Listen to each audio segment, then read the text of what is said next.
अवनी ने जितनी हो सके उतनी जल्दी की थी, मगर उसे फ्रेश होकर रेडी होने में पूरा 1 घंटा लग गया था। वो जब नीचे आई तो किंग ने मुस्कुराते हुए अपनी घड़ी में देखा। उसके चेहरे पर फिर से मुस्कुराहट आ गई। वो जानता था कि ऐसा ही होगा, पर वो अवनी से कोई शिकायत नहीं करता, वैसे भी वो उसके लिए ही तो जा रहा था। अवनी के आने के बाद वो लोग साथ में नाश्ता करते हैं, उसके बाद घूमने के लिए निकलते हैं।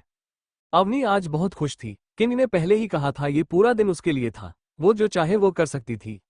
अवनी ने किंग से कहा, मैं फिर से उस वाटरफॉल के पास जाना चाहती हूँ, मगर मुझे बाकी की चीजें भी देखनी है कि यहाँ पर और क्या क्या है। कार जंगल के बीचों बीच जा रही थी। अवनी ने अचानक कहा, रुको।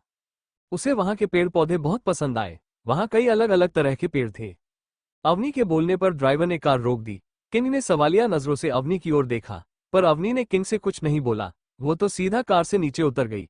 किंग ने उसे रोकना चाहा मगर वो नहीं रुके। उसे देख नहीं लग रहा था आज वो किसी की भी सुनने वाली थी। उसके बाद किंग के पास कोई चारा नहीं था। वह भी अवनी के पीछे पीछे कार से नीचे उतर जाता है।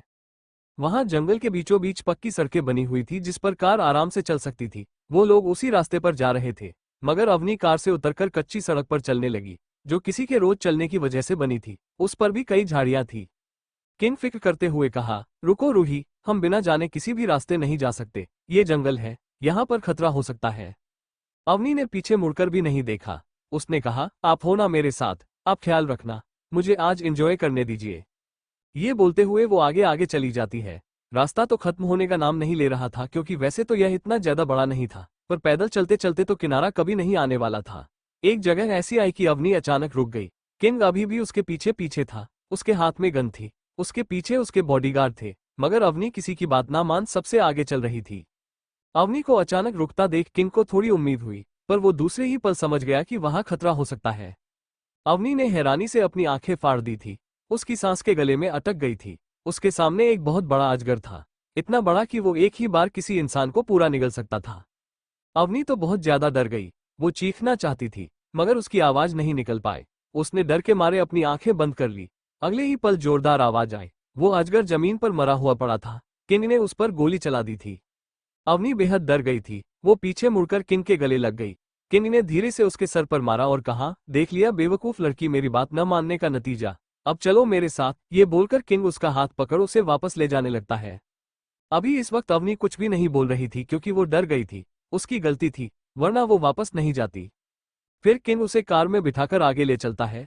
अवनी सारी चीजें गौर से देख रही थी, और वो याद करने की कोशिश कर रही थी कि उसने पास्ट में इनमें से किसी को देखा था या नहीं। वो लोग कार में जा रहे थे, तो अवनी ने किंग से पूछा, हम लोग यहाँ पर पिछले कितने सालों से रह रहे हैं? मुझे एक भी जगह के बारे में नहीं पता, कम से कम मुझे कुछ तो याद होना चाहिए। किंग ने टोन में कहा, तुम्हें तो मैं भी याद नहीं, जगह क्या याद होगी, तो अब चुपचाप बैठी रहो। अवनी ने अपना मुंह फुला लिया, मगर किंग को कोई फर्क नहीं पड़ा। कुछ ही पल में वो लोग एक किनारे पर पहुंचे, जहां रेत ही रेत थी। अवनी दूर से देखकर बता सकती थी कि वो लोग किसी समुद्र के पास आए थे। सामने रेत और उसके बाद पानी था, और पानी की लहरें दूर दूर तक थी, जो आसमान को एक हल्के रंग से अलग करती थी। अवनी ने एक्साइटेड होकर कहा, हम समुद्र के किनारे आए हैं। क्या यहाँ पर समुद्र भी था? किंग ने कहा, यहाँ पर समुद्र नहीं, हम लोग समुद्र में हैं। तुम नहीं जानती, हम जिस जगह पर हैं वो एक आइलैंड है, मेरा आइलैंड। ये किंगडम है मेरा। अवनी हैरान थी और साथ ही साथ बहुत एक्साइटेड भी। वो जल्दी से कार से बाहर निकलती है और अपने सैंडल को उतारकर नंगे पांव रेत में चली जाती है। किंग ने अपने हाथ को हल्के से अपने सर पर मारा। ये लड़की अब उसके काबू में नहीं थी। यहाँ पर कोई भी ऐसा नहीं था जो उसके ऑर्डर फॉलो ना करता हो। उसकी बात पत्थर की लकीर होती थी, मगर ये लड़की थी जो उसकी एक भी बात नहीं मानती थी। वो जो दिल में आए वही करती थी। किंग ने सोचा ये जंगल से थोड़ा ज्यादा सेफ था। वो रेत में कूद रही थी और समुद्र की लहरें आती थी। अवनी उसमें खड़ी रह गई। समुद्र की लहरें उसे भिगो कर चली गई, घुटनों तक गिली हो गई। दूर देखा तो उसे किनारे पर दूर जहाज खड़े हुए थे। अवनी ने किंग से पूछा, यहाँ इतने जहाज क्यों है? किंग ने कहा, जैसा कि मैंने तुम्हें कहा था, ये एक आइलैंड है, इसीलिए यहाँ पर सारे फैसिलिटी अवेलेबल नहीं होती। सारी चीजें बाहर से ही आती है, जहाज के थ्रू, और सारा वेस्ट भी इसी से बाहर भेजा जाता है। अवनी ने ज्यादा कुछ सोचा नहीं। वो समुद्र के किनारे रेत में और पानी में बहुत एंजॉय करती है। वो थोड़ी दूर तक पानी में भी जाती है, मगर किंग उस पर नजर रखे हुए था कि उसे कुछ हो न जाए। बहुत देर तक पानी में रहने के बाद वो बाहर आ जाती है। अब वहां पर हल्की हल्की धूप भी आ गई थी, और अब उसे बहुत जोरों की भूख लगी थी। उसने किंग के पास आकर उससे कहा, मुझे भूख लग रही है, क्या मुझे यहाँ पर खाना मिल सकता है? किंग के चेहरे पर मुस्कुराहट आ गई। अवनी छोटे बच्चे की तरह उससे खाना मांग रही थी। फिर किंग ने किसी को कॉल किया। कुछ ही देर में वहां पर 2 बीच चेयर रखी जा चुकी थी, वहां पर खाने का सारा सामान था। फिर अवनी ने खुद के कपड़ों की ओर देखा जो पूरे भीग चुके थे। किंग ने अवनी से कहा, अगर तुम चाहो तो तुम घर जाकर कपड़े चेंज कर सकती हो, मगर उन्हें अभी घर जाने के मूड में नहीं थी। उसने सोचा वो कुछ देर धूप लेगी तो उसके कपड़े सूख जाएंगे। अवनी ने कहा, उसकी कोई जरूरत नहीं है, हम कुछ देर सन किस लेंगे तो मेरे कपड़े आराम से सूख जाएंगे। चलो हम खाना खा लेते हैं। ये बोल वो बीच चेयर पर बैठ जाती है और वो आराम से लेटकर साइड टेबल से खाना खाने लगती है। किंग भी अवनी की बगल में जाकर बैठ जाता है, मगर वो कुछ खाता नहीं। अवनी उसे इंसिस्ट करती है, मगर उसने मना कर दिया। फिर मैंने उस पर ध्यान नहीं दिया और खुद ही खाने लगती है। अवनी आराम से खा रही थी तो किंग इंटेंशनली उसे देखे जा रहा था। अवनी की नजर एक बार किंग पर गई। जब ये देखा तो उसे अजीब लगा। उसे अचानक ऐसा महसूस हुआ कि यह उसके साथ पहली बार नहीं हो रहा है, पहले भी उसके साथ ऐसा हो चुका है, मगर वो कुछ याद नहीं कर पा रहा था। जैसे वो खुद खा रही हो और कोई उसे बड़े ही दिलचस्पी से देख रहा हो, मगर उसे कुछ याद नहीं आया, बस उसे एक एहसास होकर चला गया। अवनी को अपने ख्यालों में खोया देख किंग ने उसके सामने चुटकी बजाते हुए पूछा, हेलो माय क्वीन रूही, क्या हुआ तुम्हें, इतनी जल्दी पेट भर गया तुम्हारा? अवनी तुरंत अपने सेंस में आई और उसने कहा, नहीं वो बस में कुछ सोच रही थी और वो फिर से खाना खाने लगती है। वो ज्यादातर फ्रूट्स ही खा रही थी, वहां का एटमॉस्फेयर उस तरह का था। समुद्र के किनारे एक साथ टाइम स्पेंड करने के बाद वो लोग वापस आते हैं। किंग को याद था, अवनी ने कहा था वो उस वाटरफॉल के पास वापस जाना चाहती थी। किंग उसे वहां पर लेकर जाता है। अवनी बहुत खुश हो गई, पहले से ही वो खुश थी और किंग ने उसकी बात मान ली थी। वो जगह अवनी को इसलिए बहुत पसंद आई थी कि वो किसी लैंडस्केप की तरह था। वाटरफॉल के नीचे पानी को देखना सुकूनदायक था और वहां के आसपास के नज़ारे को देखकर तो और भी ज्यादा सुकून मिलता। वहां कई तरह के प्लांट्स थे जिसमें कलरफुल फ्लावर्स थे। वो चट्टानों से होते हुए पानी में जाती है, वो पूरी नहीं भीगती, मगर वो अपने पैरों को पानी में रखती है। छोटी छोटी मछलियां उसके पैरों को छूकर जा रही थी। अवनी को बहुत ही अच्छा लग रहा था। अवनी ने किंग को बुलाया, मगर किंग ने उसे मना कर दिया। वो अपने लोगों के साथ पीछे ही खड़ा था। अवनी ने वहां जाते ही एक फूल को तोड़ा था। वो उससे खेल रही थी, फिर उसने उसे अपने बालों में लगा लिया, मगर उसके बाल खुले होने की वजह से कुछ देर बाद वह गिर गया। किंग ने कुछ सोचा, वो अवनी के लिए छोटे छोटे फूल को तोड़ा। वो अलग अलग रंग के थे। उसने पहले से ही एक राउंड शेप में फूलों को अरेंज किया, जिससे वो अवनी के सर पर अच्छे से सेट हो जाए। अवनी पानी में ही देख रही थी कि उसने देखा कि उसके सर पर फूलों के क्राउन की तरह किंग ने कुछ पहनाया था। अवनी को वो बहुत पसंद आया। वो उसके सर पर बहुत अच्छा लग रहा था। वो सच में किसी क्वीन की तरह लग रही थी। अवनी ने किंग का हाथ पकड़ा और उसे खुद के बगल में बैठा लिया। वो किंग को पकड़ उसके शोल्डर पर अपना सर रख देती है। किंग ने कहा, तुम बहुत ही खूबसूरत लग रही हो। अवनी ने कहा, सिर्फ तुम्हारी वजह से। किंग ने कहा, ऐसा नहीं है, तुम पहले से ही बहुत खूबसूरत हो। अवनी ने कहा, सिर्फ तुम्हारे लिए, और वो हंसने लगी। किंग ने उनके चेहरे पर अपने हाथ सहलाया। अवनी ने उसके बाजू को जोर से कस लिया, उसके शोल्डर पर सर रख अपनी आंखें बंद कर ली। इस वक्त किंग के पैर भी पानी में ही थे। वह अपने पैरों से अवनी को छेड़ रहा था, मगर अवनी ने कुछ रिस्पांस नहीं किया। वो वैसे ही रही, तो किंग ने उसे आगे परेशान करने के बारे में नहीं सोचा। कुछ वक्त तक ऐसे ही पानी में पैर रखकर बैठने के बाद किंग ने अवनी से कहा, चलो अब हमें घर चले जाना चाहिए। तुम बहुत वक्त से भीग रही हो, कहीं तुम बीमार ना पड़ जाओ। अवनी ने कहा, नहीं प्लीज थोड़ी देर और, मुझे एंजॉय करने दीजिए ना, मैं कहाँ रोज रोज आती हूँ यहाँ पर। किंग ने कहा, हाँ तो रोज आना, मगर एक साथ इतना भीगना अच्छा नहीं है। चलो अब, ये बोलकर वो उसे उठाने लगता है। अवनी बेमन से खड़ी हुई। उसने एक बार फिर पानी में देखा। उसे फूलों का क्राउन बहुत ही अच्छा लग रहा था। फिर उसने किंग को प्यार भरी नजरों से देखा। किंग ने उसकी ओर देखा और वो उसके साथ चल दी। उसने एक बार फिर पानी में देखा। उसे फूलों का क्राउन बहुत ही अच्छा लग रहा था। फिर उसने किंग को प्यार भरी नजरों से देखा। किंग ने उसकी ओर देखा और वो उसके साथ चल दी। वो लोग घर चले जाते हैं। दूसरी ओर किंग के लोग रोबिन, रॉकी, चिराग और जेनी को अंधेरी गुफा से बाहर निकालते हैं और एक अच्छी जगह पर लेकर जाते हैं। वो किंग के महल की तरह तो नहीं था, मगर वो जंगल के हिसाब से काफी अच्छा था। वो किसी होटल की तरह लग रहा था। उन लोगों को फ्रेश होने के बाद एक मीटिंग के लिए बुलाया गया था। वो लोग इसी उलझन में थे कि उन्हें सरेंडर बाद से पता नहीं कौन सी जगह इतने दिनों तक कैद करके रखा गया और अचानक ऐसे आजाद कर दिया, मगर जो कंडीशन थी वो तो अब पता चलने वाली थी। वो लोग फ्रेश होने के बाद किंग के लोगों की बताई गई जगह पर पहुंच जाते हैं। वहां पर वो चारों खड़े थे। उन्हें समझ नहीं आ रहा था कि उनके साथ आगे क्या होने वाला था। तभी वहां दो लोग आते हैं जो उन सब गार्ड से अलग पर्सनैलिटी रखते थे। वो दोनों सैम और डैनी थे। सैम ने वहां आकर उन सब की ओर एक नजर देखा और फिर रोबिन से कहा, सुनो लड़के, वैसे तो तुम मेरे ही जितने लगते हो, मगर तुम्हें देखकर लगता है कि तुम जरूर इंटेलिजेंट होगे। अब ये जानने का समय आ गया है कि तुम हमारे बॉस की तरफ हो या फिर वो सिर्फ दिखावा था। चिराग ने कहा, आपने हम और हमारे लोगों की जान बचाई है, हम सिर्फ दिखावा क्यों ही करेंगे। रॉकी चुपचाप खड़ा था। इन सब लोगों से उसे पहले से ही डर लग रहा था। सेम ने कहा, वो सब कुछ तो हम लोग देख लेंगे, मगर यह बताओ क्या तुम हमारा काम करोगे। ये बोलते वक्त सेम और डेनी एक दूसरे के सामने देख रहे थे। रोबिन ने कुछ सोचा और फिर तुरंत कहा, हाँ बिल्कुल, अगर मुझसे हो सकेगा तो मैं पीछे नहीं हटूंगा। फिर सेम ने अपनी उंगली से कुछ इशारा किया तो एक आदमी उसके पास एक लैपटॉप लेकर आए। सेम रोबिन से कहा, ठीक है, अब हम देखेंगे कि तुम एक काम कर सकते हो या नहीं। वो आदमी उस लैपटॉप को सेम के हाथों में दे देता है। पहले तो रोबिन को कुछ पता नहीं था, मगर उसे थोड़ी देर बाद पता चल जाता है कि ये लैपटॉप तो दी क्वीन ऑफ डार्क का था। रोबिन सवालिया नजरों से उन लोगों की ओर देखने लगा। डेनी ने कहा, तुम सही सोच रहे हो, ये लैपटॉप तुम्हारी क्वीन का ही है। अभी भी रोबिन उसे वैसे ही देखे जा रहा था। तो सैम ने कहा, पर बात ऐसी है कि जो तुम्हारे क्वीन के दुश्मन थे वही दुश्मन हमारे भी है। अब हम ये पता लगाना चाहते हैं कि वो आखिर है कौन। रोबिन ने कहा, तो मुझे क्या करना होगा। सैम ने कहा, तुम्हें सामने वाले की सारे इन्फॉर्मेशन हैक करके हमें देनी होगी, जिसने तुम्हारी क्वीन को धमकी भरे मैसेज भेज थे। रोबिन के लिए यह कोई बड़ी बात नहीं थी, वो अपना काम शुरू कर देता है। सैम ने कहा, जितना चाहे उतना वक्त ले सकते हो। रॉकी, चिराग और जेनी रोबिन के पास आ जाते हैं और वो लैपटॉप की स्क्रीन को देखने लगते हैं। रॉबिन बड़ी ही स्पीड में किसी कोड को टाइप कर रहा था। काम देने के बाद सैम अपने लोगों के साथ वहां से चला जाता है। वहां से निकल के किंग को मैसेज कर देता है कि उसने द क्वीन ऑफ डार्क के लोगों को काम सौंप दिया है, अब सिर्फ रिजल्ट का इंतजार है। दूसरी ओर किंग अवनी को लेकर घर पहुंच चुका था। अवनी बहुत खुश थी। घर आकर सबसे पहले शावर लेने जाती है। किंग को किसी काम की वजह से बाहर भी जाना था, मगर वो सोच रहा था कि पहले जब वो अवनी को छोड़कर गया था तब वो किसी को पहचानती नहीं थी, मगर वो अब सबको जानती थी और अब तो वो किंग को प्यार भी करती थी।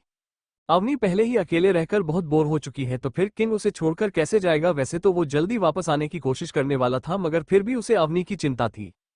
किंग स्टडी रूम में जाकर अपना काम करने लगता है। सागर लेकर वापस नहीं तो उसने देखा कि क्यों वहां पर नहीं था। वो उसे ढूंढने लगी। उसने एक सर्वेंट से पूछकर पता लगा लिया था। उस वक्त स्टडी रूम में अपना काम कर रहा था। वो तुरंत ही और चली जाती है। किंग की उंगलियां अपने लैपटॉप पर स्पीड से चल रही थी। अभी उसने एक परछाई को देखा जो तेरे पैसे से आ रही थी। उसने जान लिया था कि वह अब नहीं थी। उसने लैपटॉप किस बैंक से नजर न हटाते हुए कहा, तुम यहाँ पर क्यों आए हो? मुझे अभी बहुत काम है, चलो अब वीडियो में चली जाओ। किंग उसे राजा की तरह ऑडियो दे रहा था, मगर अभी कहाँ मानने वाली थी। वो तो पहले से ही उसकी बातें अनसुना कर दिया करती थी। उसने उसकी बात नहीं मानी और वह उसके पास आने लगी कि मैं तुरंत ही अपना लैपटॉप बंद कर दिया, जैसे होने से कुछ छुपा रहा है। मम्मी को बहुत अजीब लगा क्यों तुरंत हमें जगह से खड़ा हो गया और उनसे कहा, क्या तुम्हें एक बार में सारी बातें समझ में नहीं आती? मुझे अभी बहुत काम है, जाओ यहाँ से।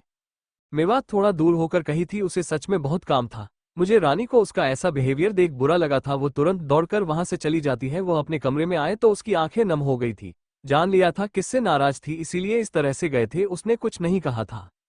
बुकी के लिए इस वक्त काम बहुत ही जरूरी था। उस ऐसे ही नहीं छोड़ सकता था। उसे पहले ही लेट कर दिया था। वो किसी के बारे में निकाल रहा था। अपने काम पर लग जाता है, जल्दी अपने काम को खत्म करने की कोशिश करता है। उर्वशी और अवनी अपने कमरे में आकर रोए जा रही थी। अवनी शावर लेकर वापस आई तो उसने देखा कि किंग वहां पर नहीं था। वो उसे ढूंढने लगी। उसने एक सर्वेंट से पूछकर पता लगा लिया था। किंग उस वक्त स्टडी रूम में अपना काम कर रहा था। वो तुरंत ही उस ओर चली जाती है। किंग की उंगलियां अपने लैपटॉप पर स्पीड से चल रही थी। तभी उसने एक परछाई को देखा जो दरवाजे से आ रही थी। दरवाजा खुला था। उसने जान लिया था कि वो अवनी ही थी। उसने लैपटॉप की स्क्रीन से नजर न हटाते हुए कहा, तुम यहाँ पर क्यों आए हो? मुझे अभी बहुत काम है, चलो अब बेडरूम में चली जाओ। किंग उसे राजा की तरह ऑर्डर दे रहा था, मगर अवनी कहाँ मानने वाली थी। वो तो पहले से ही उसकी बातें अनसुना कर दिया करती थी। उसने उसकी बात नहीं मानी और वो उसके पास आने लगी। किंग ने तुरंत ही अपना लैपटॉप बंद कर दिया, जैसे वो अवनी से कुछ छुपा रहा है। अवनी को बहुत अजीब लगा। किंग तुरंत अपनी जगह से खड़ा हो गया और अवनी से कहा, क्या तुम्हें एक बार में सारी बातें समझ में नहीं आती? मुझे अभी बहुत काम है, जाओ यहाँ से। किंग ने ये बात थोड़ा रूड होकर कही थी। उसे सच में बहुत काम था और किसी काम की वजह से वो परेशान भी था। अवनी को किंग का ऐसा बिहेवियर देख बुरा लगा था। वो तुरंत दौड़कर वहां से चली जाती है। वह अपने कमरे में आई तो उसकी आंखें नम हो गई थी। किंग को मालूम हो गया था कि अवनी उससे नाराज हो गई थी, इसीलिए वो इस तरह से गई थी। उसने किंग से कुछ भी नहीं कहा था।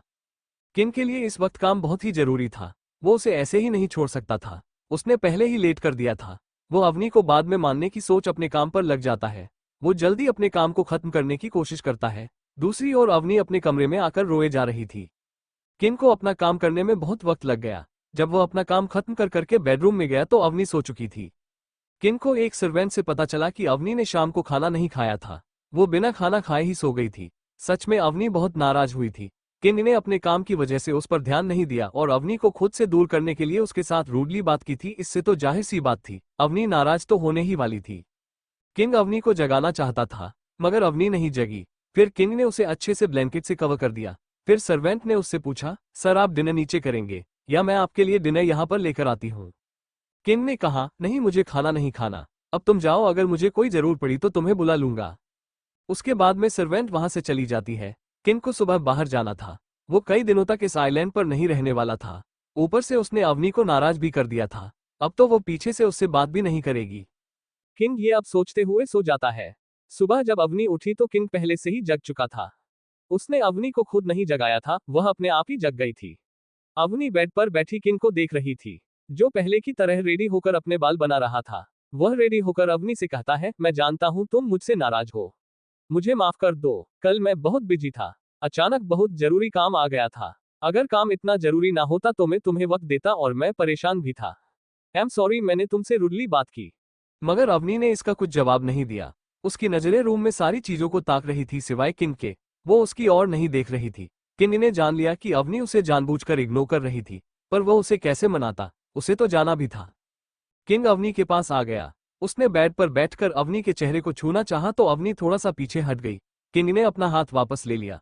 उसने अवनी से कहा, मुझे बहुत जरूरी काम है इसलिए मैं आइलैंड से बाहर जा रहा हूँ। यह नहीं बता सकता कि कितना वक्त लगेगा, तो प्लीज तुम अपना ध्यान रखना। मैं नहीं चाहता कि मेरे पीछे से तुम्हें कुछ हो, अपना पूरा ख्याल रखना। अवनी ने सुना कि किंग कहीं पर जा रहा था, तो उसने अचानक किंग की ओर देखा। उसने पहले एक ही बार उसने किंग से आंखें नहीं मिलाई थी। जैसे ही उसने किंग की आंखों में देखा तो किंग ने उसे किस कर लिया। फिर भी अवनी ने नहीं पूछा कि वो कब तक वापस आने वाला था और उसे क्या जरूरी काम था। किंग उससे बात कर वहां से चला जाता है। किंग दरवाजे तक पहुंच गया था। अवनी ने पीछे से पूछा, आप कहां जा रहे हैं? किंग ने कुछ सोचा और फिर अवनी को कहा, ऑस्ट्रेलिया। अवनी ने तुरंत बेड से उठते हुए कहा, मैं भी आपके साथ चलूंगी। किंग के हाव भाव तुरंत बदल गए। वो अवनी को इस आइलैंड से बाहर कहीं नहीं जाने देना चाहता था। किंग ने तुरंत कहा, नहीं तुम यहां से बाहर कहीं नहीं जाओगी। अवनी ने कहा, नहीं मैं यहां पर नहीं रह सकती, मुझे भी आपके साथ जाना है। क्या कम से कम आप मुझे अपने साथ नहीं ले जा सकते? अगर आप जाएंगे तो आपके साथ आपकी सिक्योरिटी भी होगी, तो फिर मुझे क्या तकलीफ होगी? किंग बड़ी ही कश्मकश में था। वो किसी भी हालत में अवनी को अपने साथ नहीं ले जा सकता था। अवनी यह तो नहीं जान पाई कि किंग इस वक्त क्या सोच रहा था, मगर इतना तो जरूर जान गई कि वो उसे किसी भी हालत में अपने साथ नहीं लेकर जाने वाला था। किंग ने कड़क आवाज में कहा, तुम यहाँ पर जो चाहो वो कर सकती हो, जहाँ चाहो वहां जा सकते हो, पर सिर्फ तुम मेरे साथ नहीं आ सकती। मैं तुम्हें यह इजाजत नहीं दूंगा। तुम चिंता मत करो, मैं बहुत जल्द वापस आने की कोशिश करूंगा। तुम्हें पिक नहीं करनी चाहिए, तुम्हें आराम से रहो। किंग की आवाज में ऑर्डर था। वो अवनी की बात बिना आगे सुने वहां से चला जाता है। अवनी जान गई कि किंग उसकी बात नहीं मानने वाला था। वो आगे बहस नहीं करती, वो उसे जाने देती है। किंग बेडरूम से निकलकर नीचे लिविंग एरिया में पिछलियाता है। वहां पर सैम और डेनी दोनों ही खड़े थे। बार की तरह इस बार भी सैम को आइलैंड की सिक्योरिटी के लिए रखा था और वो खुद किंग के साथ जा रहा था। किंग डेनी के साथ वहां से चला जाता है। वो लोग कहाँ हे वाले थे, शायद उन लोगों को कई दिन लग जाते। अवनी से अकेली हो गई थी और दूसरी ओर वो यहाँ से चला भी गया था। अवनी के लिए ये दिन निकालने बहुत ही कठिन होने वाले थे। गर्मी के दिमाग में कुछ और ही चल रहा था। वो यहाँ ऐसे ही पहले की तरह घर में बैठने वाली नहीं थी। अवनी रेडी होकर बाहर जाती है कि मैं उसे पहले से ही परमिशन दे दी थी, कहीं भी घूम सकती थी। आज पूरा दिन बाहर अपने हिसाब से निकलती है। किंग का ड्राइवर उसके साथ गया था, उसके साथ बॉडीगार्ड भी थे, मगर अवनी उन लोगों को इनकी तरह ऑर्डर दे रही थी और उन लोगों को अपने पीछे मितवा रही थी। पूरे दिन आइलैंड में चक्कर लगाने के बाद शाम को घर लौट आई। डिनर के वक्त भी सोच रही थी। सेम भले ही इतनी सिक्योरिटी में था, मगर उसे कहा था कि वो अवनी को फ्रीली इस आइलैंड में कहीं भी आने जाने की परमिशन दे दी थी। वो उसे रोक नहीं सकता था। अवनी अपने मन मुताबिक कहीं भी जा रही थी। अवनी आज भी कल की तरह किनारे पर गई थी, मगर आज पानी में तैरने या फिर रेत में खेलने के लिए नहीं, बल्कि जहाज देखने के लिए जो उस वक्त वहां पर खड़े थे। अवनी ने वहां पर कोई गड़बड़ नहीं की थी, वो ऐसे ही वापस कर आ गई थी। डिनर के बाद अवनी अपने कमरे में चली जाती है। सुबह का वक्त। एक सर्वेंट सुबह उसके कमरे में उसे ब्रेकफास्ट देने गई। बेडरूम का दरवाजा अंदर से लॉक था, इसलिए उसने नॉक करना सही नहीं समझा। वो अवनी के जागने का इंतजार करने लगे। वो वापस चली गई और उसने दोपहर तक इंतजार किया। अभी भी किंग के बेडरूम का दरवाजा लॉक था। फिर उसने सैम को बताया। अक्सर ऐसा तो होता नहीं था, अवनी टाइम से जग जाया करती थी, इसीलिए उस सर्वेंट को बहुत अजीब लगा और डर भी लगा। फिर सैम के कहने पर कुछ सर्वेंट बेडरूम के दरवाजे तक गई और उन लोगों ने दरवाजे को नॉक किया। उन्होंने दरवाजा खटखटाया, मगर किसी ने जवाब नहीं दिया, ना ही दरवाजा खुला। इसके बाद तो सभी और भी ज्यादा परेशान हो गए। सैम खुद भी वहां जाता है, वह भी परेशान था। उसने आगे कुछ समझ ना आने की वजह से किंग से कांटेक्ट करना चाहा। 2 दिन बाद लगातार सैम किंग से कांटेक्ट करने की कोशिश कर रहा था, मगर किंग से कोई भी कांटेक्ट हो नहीं रहा था। उन्होंने पूरा आइलैंड तलाश करके रखा था, मगर उसे अवनी कहीं नहीं मिली। वो अभी भी परेशानी में था कि अवनी गई तो गई कहाँ। उसने इस घर में एंट्री होने के बाद से सारे सीसीटीवी फुटेज चेक करवाई थी, मगर अवनी भी बाहर नहीं निकली थी और घर के अंदर तो सीसीटीवी कैमरास थे ही नहीं, मगर अवनी का कोई अता पता नहीं था। शायद ऐसा लग रहा था कि वो इस आइलैंड से कहीं भाग चुकी थी। दूसरी ओर एक जहाज जो अपनी मंजिल के काफी करीब था, वो बहुत ही तेजी से इंडिया की बॉर्डर पर पहुंचने वाला था। लगातार सैम किंग से कांटेक्ट करने की कोशिश कर रहा था, मगर किंग से कोई भी कांटेक्ट हो नहीं रहा था। उन्होंने पूरा आइलैंड तलाश करके रखा था, मगर उसे अवनी कहीं नहीं मिली। वो अभी भी परेशानी में था कि अवनी गई तो गई कहाँ। उसने इस घर में एंट्री होने के बाद से सारे सीसीटीवी फुटेज चेक करवाई थी, मगर अवनी भी बाहर नहीं निकली थी और घर के अंदर तो सीसीटीवी कैमरास थे ही नहीं, मगर अवनी का कोई अता पता नहीं था। शायद ऐसा लग रहा था कि वो इस आइलैंड से कहीं भाग चुकी थी। दूसरी ओर एक जहाज जो अपनी मंजिल के काफी करीब था, वो बहुत ही जल्द इंडिया की बॉर्डर पर पहुंचने वाला था। उसमें कई लोग थे जिन्होंने काले कपड़े पहने थे। वो लोग सामने किसी का इंतजार कर रहे थे। किनारे पर थोड़ी दूर बड़े बड़े कंटेनर थे, जिनमें से सारा सामान मजदूर जहाज में शिफ्ट कर रहे थे। ये सारा काम इलीगल तरीके से हो रहा था। समुद्र का ये किनारा किसी सुनसान गांव में पड़ता था। आसपास कोई शहरी इलाका नहीं था, इसीलिए ये काम इतना आसान था। जहाज में पूरा सामान भरने में 4 से 5 घंटे लग जाते हैं। उसके बाद वो जहाज वहीं से वापस मुड़ जाता है। उस आइलैंड की ओर कोई था जो जहाज से छुपते छुपाते निकल गया था। उसने भी उन बॉडीगार्ड्स की तरह काले कपड़े पहने थे, मगर उसने पानी में ही वो काले कपड़े उतार कर फेंक दिए। जब वो पानी से बाहर आई तो उसने व्हाइट कलर की ड्रेस पहनी थी। वो लड़की अवनी ही थी। अवनी आखिरकार उस आइलैंड से बचकर निकल आई थी। उसे अब सब कुछ याद आ गया था। उसकी आंखों में जो था वो कोई भी समझ नहीं सकता था। वो खुद नहीं जानती थी कि उसके साथ इतना सब कुछ कैसे हो गया और वो कैसे किसी के बहकावे में आ गई। वो किंग से बेहद नफरत करने लगी थी, जिसे कल तक वो प्यार करती थी, लेकिन वो तब नहीं जानती थी कि किंग के साथ उसका कोई रिश्ता नहीं है। उस वक्त ऐसा लग रहा था जैसे किंग उसका फायदा उठा रहा था। अवनी वहां से चली जाती है। उसे नहीं पता था कि आगे उसे कहां जाना चाहिए। दूसरी ओर किंग ऑस्ट्रेलिया पहुंच चुका था, मगर जब उसे पता चला कि अवनी आइलैंड से कहीं जा चुकी थी या फिर वही कहीं खो गई थी, तो वो जैसे पागल हो गया। सैम किंग के साथ फोन पर बात कर रहा था। किंग ने कहा, कहाँ मर गए थे तुम? क्या तुमसे सिर्फ एक लड़की संभाली नहीं जा सकती? पूरा आइलैंड छान मारो, मुझे वो लड़की चाहिए, वरना तुम सबको जान से मार दूंगा। सैम बेहद डरा हुआ था, क्योंकि अब तक किंग का कांटेक्ट ना हो पाने की वजह से उसने पहले ही 2 बार पूरे आइलैंड को छान मारा था।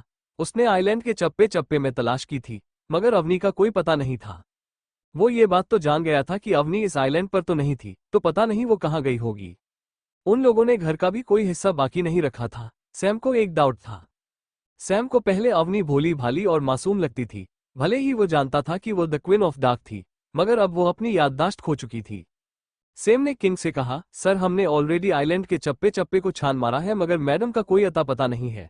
मुझे डाउट है कि कहीं वो इस आइलैंड से ही बाहर ना चली गई हो, क्योंकि अभी 2 दिन पहले ही आपके जाने के बाद तुरंत एक जहाज इंडिया की ओर गया था कुछ सामान लेने के लिए। तो क्या? किंग ने कहा, क्या तुमने चेक करवाया था? सैम ने कहा, हाँ सर, मगर कुछ पता नहीं चला। सैम ने कहा, बेवकूफ हो तुम और पागल भी, वो उसी में गई है। उस जहाज को अभी के अभी वापस बुलाओ, वो किनारे तक नहीं पहुंचना चाहिए। सैम ने कहा, सॉरी सर, मगर वो जहाज तो अभी कुछ देर पहले ही रिटर्न हुआ है। किंग ने चिल्लाते हुए कहा, तब तो तुमने बहुत अच्छा काम किया है, वो वहां से चली गई होगी। जल्द से जल्द उसे ढूंढने के लिए लोग भेजो, मुझे वो जल्दी उसी आइलैंड पर चाहिए। किंग को पूरा यकीन था कि अवनी वहीं से वापस गई थी, और अब तो उसे डर भी लग रहा था कि अवनी को कहीं पूरी याददाश्त वापस आ गई होगी, वरना वो कभी इस तरह न भागती और वो सबको चकमा देकर गई थी। इसका मतलब साफ था। किंग को डर था कि पता नहीं अवनी अभी क्या करेगी। किंग ने गुस्से में फोन रख दिया। उसका काम बाकी था, मगर वो इसे डेनी के हवाले कर वहां से चला जाता है। उसका इस वक्त फोकस अवनी पर ही था। अगर वो उसे ना मिली तो बहुत ही गड़बड़ हो सकती थी। उसने पहले ही इस मैटर को बहुत ही उलझा कर रख दिया था। वो सब कुछ सही करना चाहता था और अवनी को भी सेफ रखकर खुद के पास लाना चाहता था। सैम ने अपने लोग तो भिजवा दिए थे, मगर वो इंडिया में भी उन्हीं का कोई अता पता नहीं निकाल पा रहा था। दूसरी ओर डैनी ने अपना काम कर दिया था। अपने किसी दुश्मन को पकड़कर वापस आइलैंड की ओर जा रहा था। उसे जहाज में ही बहुत टॉर्चर किया जा रहा था, मगर वो आदमी बहुत ही जिद्दी लग रहा था। उसकी आंखों में बगावत थी। ऐसा लग रहा था कि वो किंग के सामने नहीं झुकना चाहता था। उसका नाम मार्क था। यह वही इंसान था जिसने अवनी को वो धमकी भरे मैसेजेस भेजे थे। इसके मुताबिक यह आदमी अवनी की जगह खुद को रिप्लेस करना चाहता था। वो बहुत ही डरावना दिखता था। उसकी एक आंख नहीं थी, उसकी बॉडी किसी बॉक्सर की तरह थी। ये आदमी रेड ईगल गैंग का लीडर ही था। दरअसल रोबिन ने सारी इन्फॉर्मेशन हैक कर ली थी, इसलिए किंग और डेनी मार्क को उठाने गए थे, मगर उसे कहाँ पता था कि पीछे से वो अवनी को ही खो देगा। सेम के लोग इंडिया में अवनी को लगातार ढूंढ रहे थे। अवनी रात के वक्त वहां से निकली थी। वो उस जगह पर एक पल नहीं ठहरती। वो जानती थी जब किंग को पता चलेगा कि अवनी आइलैंड से कहीं जा चुकी थी तो वह जरूर तलाश करवाएगा, इसलिए वो वहां से तुरंत निकल जाती है। सुबह के वक्त अजय 9 बजे तक रोज ऑफिस पहुंच जाता था, मगर आज वो ऑफिस नहीं जाता। वो अयान का सारा सामान उसके विला से निकालकर उस घर तक ले जाता है जहां पहले अवनी रहा करती थी, और कभी अयान भी उसके साथ उसी घर में रहता था जब उन लोगों की नई नई शादी हुई थी। वो घर अवनी को बहुत पसंद था, मगर अनन्या ने उससे छीन लिया था। मगर आज अवनी के ना होते हुए भी अयान ने उस घर को फिर से खरीद लिया था। अयान की बोलने पर पहले ही अजय ने उस घर से अनन्या का सारा सामान बाहर फिकवा दिया था और पहले की तरह उस घर को बनवा दिया था। अयान का सारा सामान वहां पर शिफ्ट करवाने के बाद अजय अयान की कार लेकर उसे लेने के लिए एयरपोर्ट जाता है। अयान अकेला आ रहा था, उसके साथ कोई बॉडीगार्ड भी नहीं थे, मगर उसे पहचानना बहुत मुश्किल था। भले ही आप सभी उसे जानते हैं, मगर वो पहले कभी लाइमलाइट में नहीं रहा था, इसलिए उस पर सबका फोकस बहुत कम था और सभी उससे डरते भी थे। अयान के एयरपोर्ट आने पर उसे सामने अजय मिलता है। वो उसे सीधा अवनी के घर पर ही ले चलता है। अयान पहले वही जाना चाहता था। अजय अयान की कार लेकर उसे लेने के लिए एयरपोर्ट जाता है। अयान अकेला आ रहा था, उसके साथ कोई बॉडीगार्ड भी नहीं थे, मगर उसे पहचानना बहुत मुश्किल था। भले ही अब सभी उसे जानते हैं, मगर वो पहले कभी लाइमलाइट में नहीं रहा था, इसलिए उस पर सबका फोकस बहुत कम था और सभी उससे डरते भी थे। इसलिए मीडिया वालों ने कभी उसका पीछा करने की कोशिश नहीं की थी। अयान के एयरपोर्ट आने पर उसे सामने अजय मिलता है। वो उसे सीधा अवनी के घर पर ही ले चलता है। अयान पहले वही जाना चाहता था। अजय की उसके साथ पहले ही बात हो चुकी थी, इसलिए शायद अजय ने उसका सामान वहां पर सेट करवाया था। दूसरी ओर अवनी अयान के पास जाना चाहती थी, उससे मिलना चाहती थी, मगर वो ऐसा नहीं कर सकती थी। उसे खुद से नफरत सी हो गई थी। वो खुद नहीं जानती थी कि वो कैसे किंग के बहकावे में आ गई। वो उससे बदला लेना चाहती थी। अवनी पहले अपने घर गई, जिस फ्लैट पर वह रहती थी। उसकी चाबी अभी उसके पास नहीं थी। वो अपने किसी भी टीम मेंबर के साथ कांटेक्ट नहीं कर पा रही थी। वो नहीं जानती थी कि आखिर ऐसा क्यों हो रहा था। उसने घर का लॉक तोड़ दिया था। अवनी ने जब सामने वाले घर की ओर देखा जहां कभी अयान उसे मनाने के लिए आया था, उसे देख वो इमोशनल हो गई। फिर वो अपने आंसुओं को पोंछते हुए अपने घर के अंदर आ जाती है। उसे इस वक्त स्ट्रांग होने की जरूरत थी। उसका ज्यादा सामान तो वो नहीं था। वो सबसे पहले कपड़े चेंज कर खुद का हुलिया सुधरती है। फिर उसने अलमारी में से एक बहुत बड़ा बैग निकाला। वो बेड पर बिछाए गद्दे को उल्टा करती है। वो बहुत ही भारी था। वो ऊपर से सॉफ्ट था, मगर उसके पीछे हकीकत कुछ और ही थी। अवनी ने ब्लेड से उसे फाड़ दिया। उसमें पैसे के बंडल भरे हुए थे। अवनी ने यह इमरजेंसी के लिए बचा कर रखे थे। वो सारे पैसे उस बैग में भर देती है। वो जानती थी उसका यहाँ रहना सिर्फ नहीं था। वो जल्दी ही यहाँ से खुद का सारा सामान लेकर जाना चाहती थी। उसने वार्डरोब में से कुछ कपड़े और एक बंद फोन निकाला। वो उसे स्विच ऑन करती है, फिर ऑनलाइन एक दूसरा फ्लैट हायर करती है। वो किराए के घर में रहना ज्यादा सिर्फ समझ रही थी। वो कुछ ही देर में अपना सारा सामान लेकर टैक्सी में वहां से जा रही थी। अयान अवनी के विला पहुंच गया था। वहां पहुंचकर वो शावर लेकर फ्रेश हो अजय से मिलता है। उसने अजय से कहा, पीछे से कोई गड़बड़ तो नहीं हुई? अजय ने कहा, नहीं सर, सब कुछ ठीक ही था, जैसा कि मैंने आपको पहले भी फोन पर बताया था। मगर हाँ, वो मैडम की मॉम मिसीज रागिनी सिंघानिया एक बार यहाँ पर आई थी। अयान को हैरानी नहीं हुई। वो जानता था अवनी अपनी मॉम के बहुत गरीब थी। वो उनसे बहुत प्यार करती थी। वो न जाने कब से अपनी मॉम के ठीक होने का इंतजार कर रही थी, मगर जब उसकी मॉम ठीक हो गई और पागलों की तरह उससे मिलने के लिए बेताब हो रही थी, तो वो खुद इस दुनिया में नहीं रही थी। अयान ने अपने चेहरे पर हाथ फेरते हुए कहा, तुमने कुछ कहा क्या उनसे? अजय ने कहा, नहीं सर, वो आपसे मिलना चाहती थी, मगर आप उस वक्त घर पर नहीं थे। उन्हें लगा कि आप जानबूझकर उन्हें अवॉइड कर रहे थे। दरअसल रागिनी जी अयान से मिलना चाहती थी। वो जानती थी अवनी के जाने के बाद सिंघानिया कंपनी और सिंघानिया फैमिली की सारी नीलाम हो रही प्रॉपर्टी को भी अयान ने ही खरीदा था। वो जानना चाहती थी कि आखिर वो ऐसा क्यों कर रहा था। वैसे उसे इतना तो पक्का ही था कि वो अवनी से बहुत प्यार करता था। अयान ने कहा, लगता है मिसिस सिंघानिया को उनके फैमिली मेंबर ने सब कुछ बताया नहीं है। हाँ, अब वो लोग क्यों खुद की ही बुराई करने लगेंगे? अयान ने आगे अजय से कहा, ठीक है, फिर उन्हें सारा सच मुझे ही बताना होगा। आखिर मेरा ऐसा करने के पीछे की वजह क्या है? अजय ने कहा, तो क्या सर हम उन्हें यहाँ पर बुलाएंगे? अयान ने कहा, नहीं, मैं खुद उनके घर जाऊंगा। अजय ने कहा, सॉरी सर, मगर वो लोग अब अपने पुराने घर नहीं रहते। उन लोगों ने सिंघानिया मेंशन भी बेच दिया है और वो मिडिल क्लास फैमिली की तरह 2 BHK में रह रहे हैं। अयान ने कहा, तो क्या हुआ, वो अवनी की मॉम है। अभी हम उनके घर जाएंगे। दूसरी ओर राजवीर जी के घर पर राजवीर जी अनन्या को कोई छोटी मोटी जॉब ढूंढने के लिए बोल रहे थे, मगर अनन्या को कभी काम की पड़ी होती तो आज उन लोगों की हालत यह ना होती। राजभर जी भी खुद बुजुर्ग होकर वो अपनी उम्र के मुताबिक जॉब ढूंढ रहे थे। रागिनी जी चाय बना रही थी। उन्होंने राजवीर जी को चाय दी। अनन्या ने अपना हाथ बढ़ाया तो रागिनी जी ने चाय का कप टेबल पर पटक दिया। अनन्या गुस्सा हो गई। वो लंबे वक्त से अपनी मॉम का ऐसा रूखा बर्ताव देखकर बार बार इरिटेट हो जाया करती थी और रागिनी से कभी उससे सही से बर्ताव नहीं कर पाती थी। आखिर करती भी क्यों, उसकी वजह से उन्हें उतने वक्त तक कोमा में रहना पड़ा था। वो सारा कसूर अनन्या का ही था, मगर उनके पति तो यह मानने को तैयार ही नहीं थे, इसलिए उन्होंने उनके सामने अनन्या को माफ तो कर दिया मगर कभी दिल से नहीं अपना पा रही थी। उनके दिमाग में अभी भी वही बातें चल रही थी जो उनके कोमा में जाने से पहले हुई थी, जब उन्हें पता चला था कि अनन्या ने अवनी को जान से मारने की कोशिश की थी और इस सच को किसी के सामने न आने देने के लिए उसने अपनी मॉम को सीढ़ियों से धक्का दे दिया था। राजवीर जी तो किसी भी हालत में इस बात पर विश्वास नहीं करने वाले थे। रागिनी जी को लग रहा था कि जो इस वक्त उन लोगों के साथ हो रहा था वो उनका करने का फल ही था जो उसे भुगतना पड़ रहा था। रागिनी जी ने चाय का कप इस तरह से टेबल पर पटका तो अनन्या ने भी हाथ मारकर उसे फंस गिरा दिया। उस कप के टुकड़े टुकड़े हो गए और चाय जमीन पर गिर गई। रागिनी अनन्या को डांटती उससे पहले ही राजवीर जी बोल पड़े। यह क्या हरकत थी? पहले तो रागिनी जी को लगा कि राजवीर जी अनन्या को डांटने वाले थे, मगर ऐसा नहीं था। राजवीर जी तो अनन्या के साइड थे, वह तो रागिनी जी को ही डांट रहे थे। उन्होंने कहा, तुम क्या हमारी बच्ची के पीछे पड़ गई हो?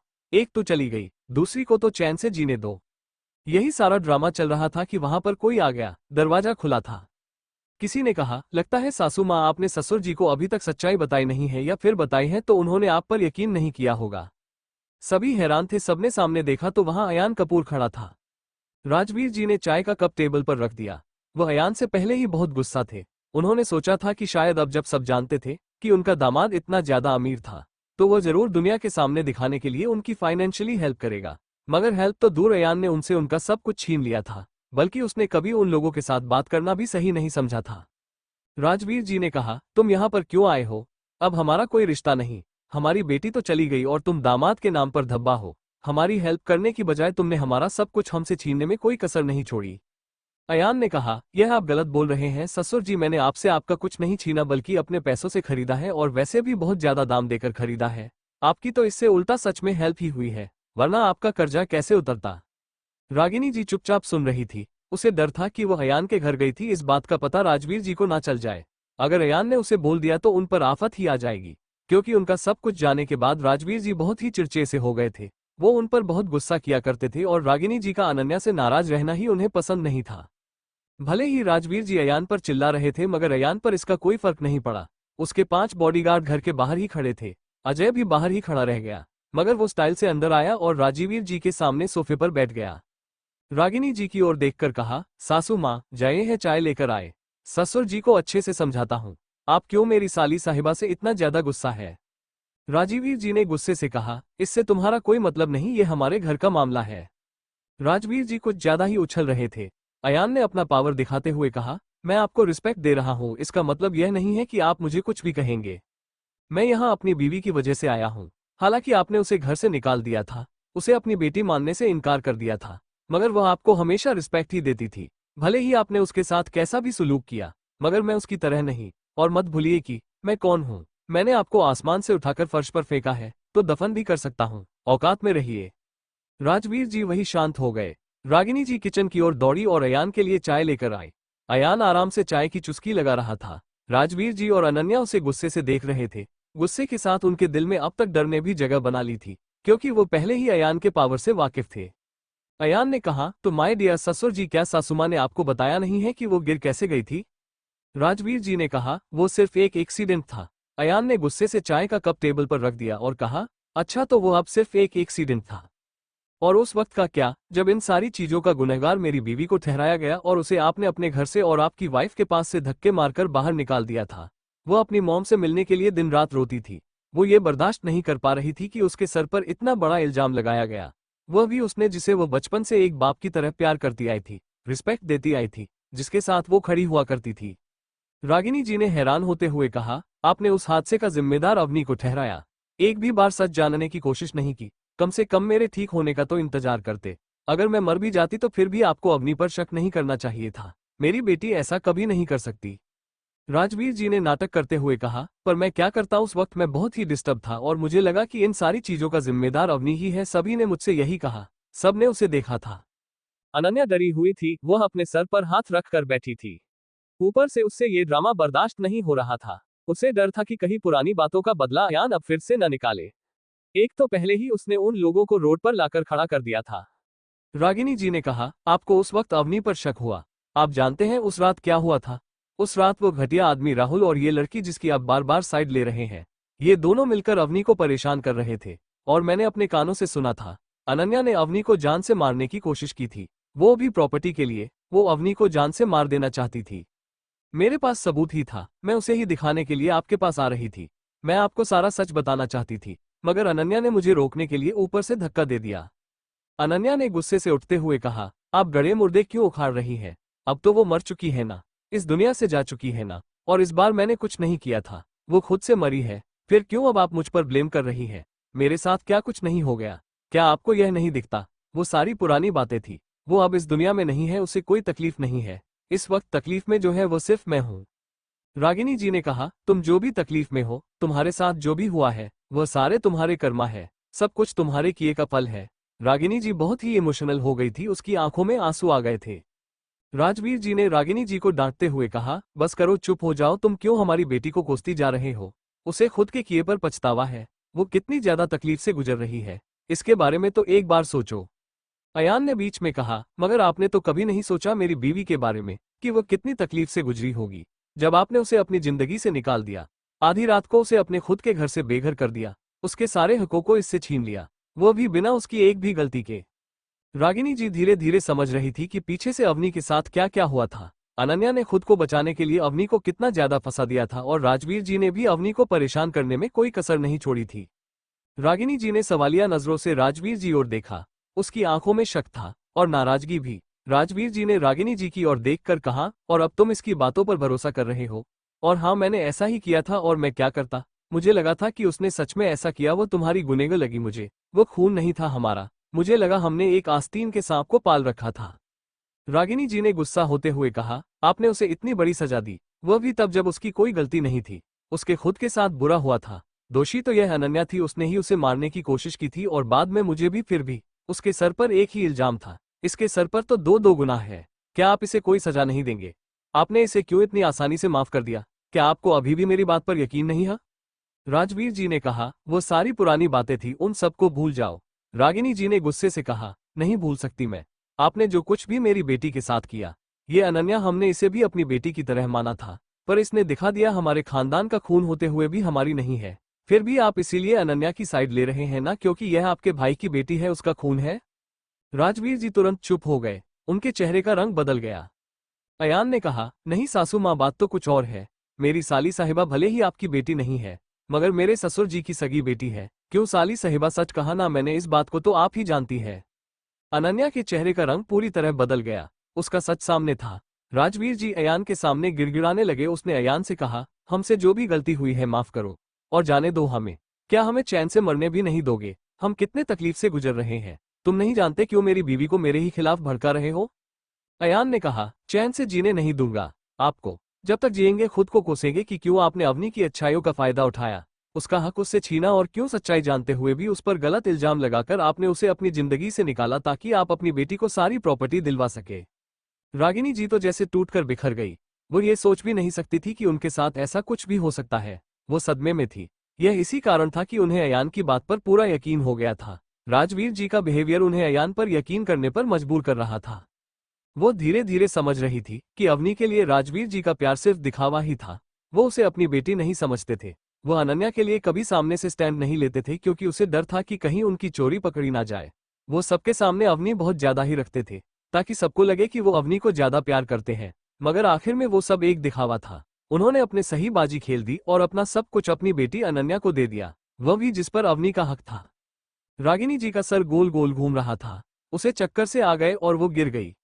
जब राजवीर जी उन्हें संभालने आगे आए, तो रागिनी जी ने उन्हें खुद से दूर होने के लिए कह दिया।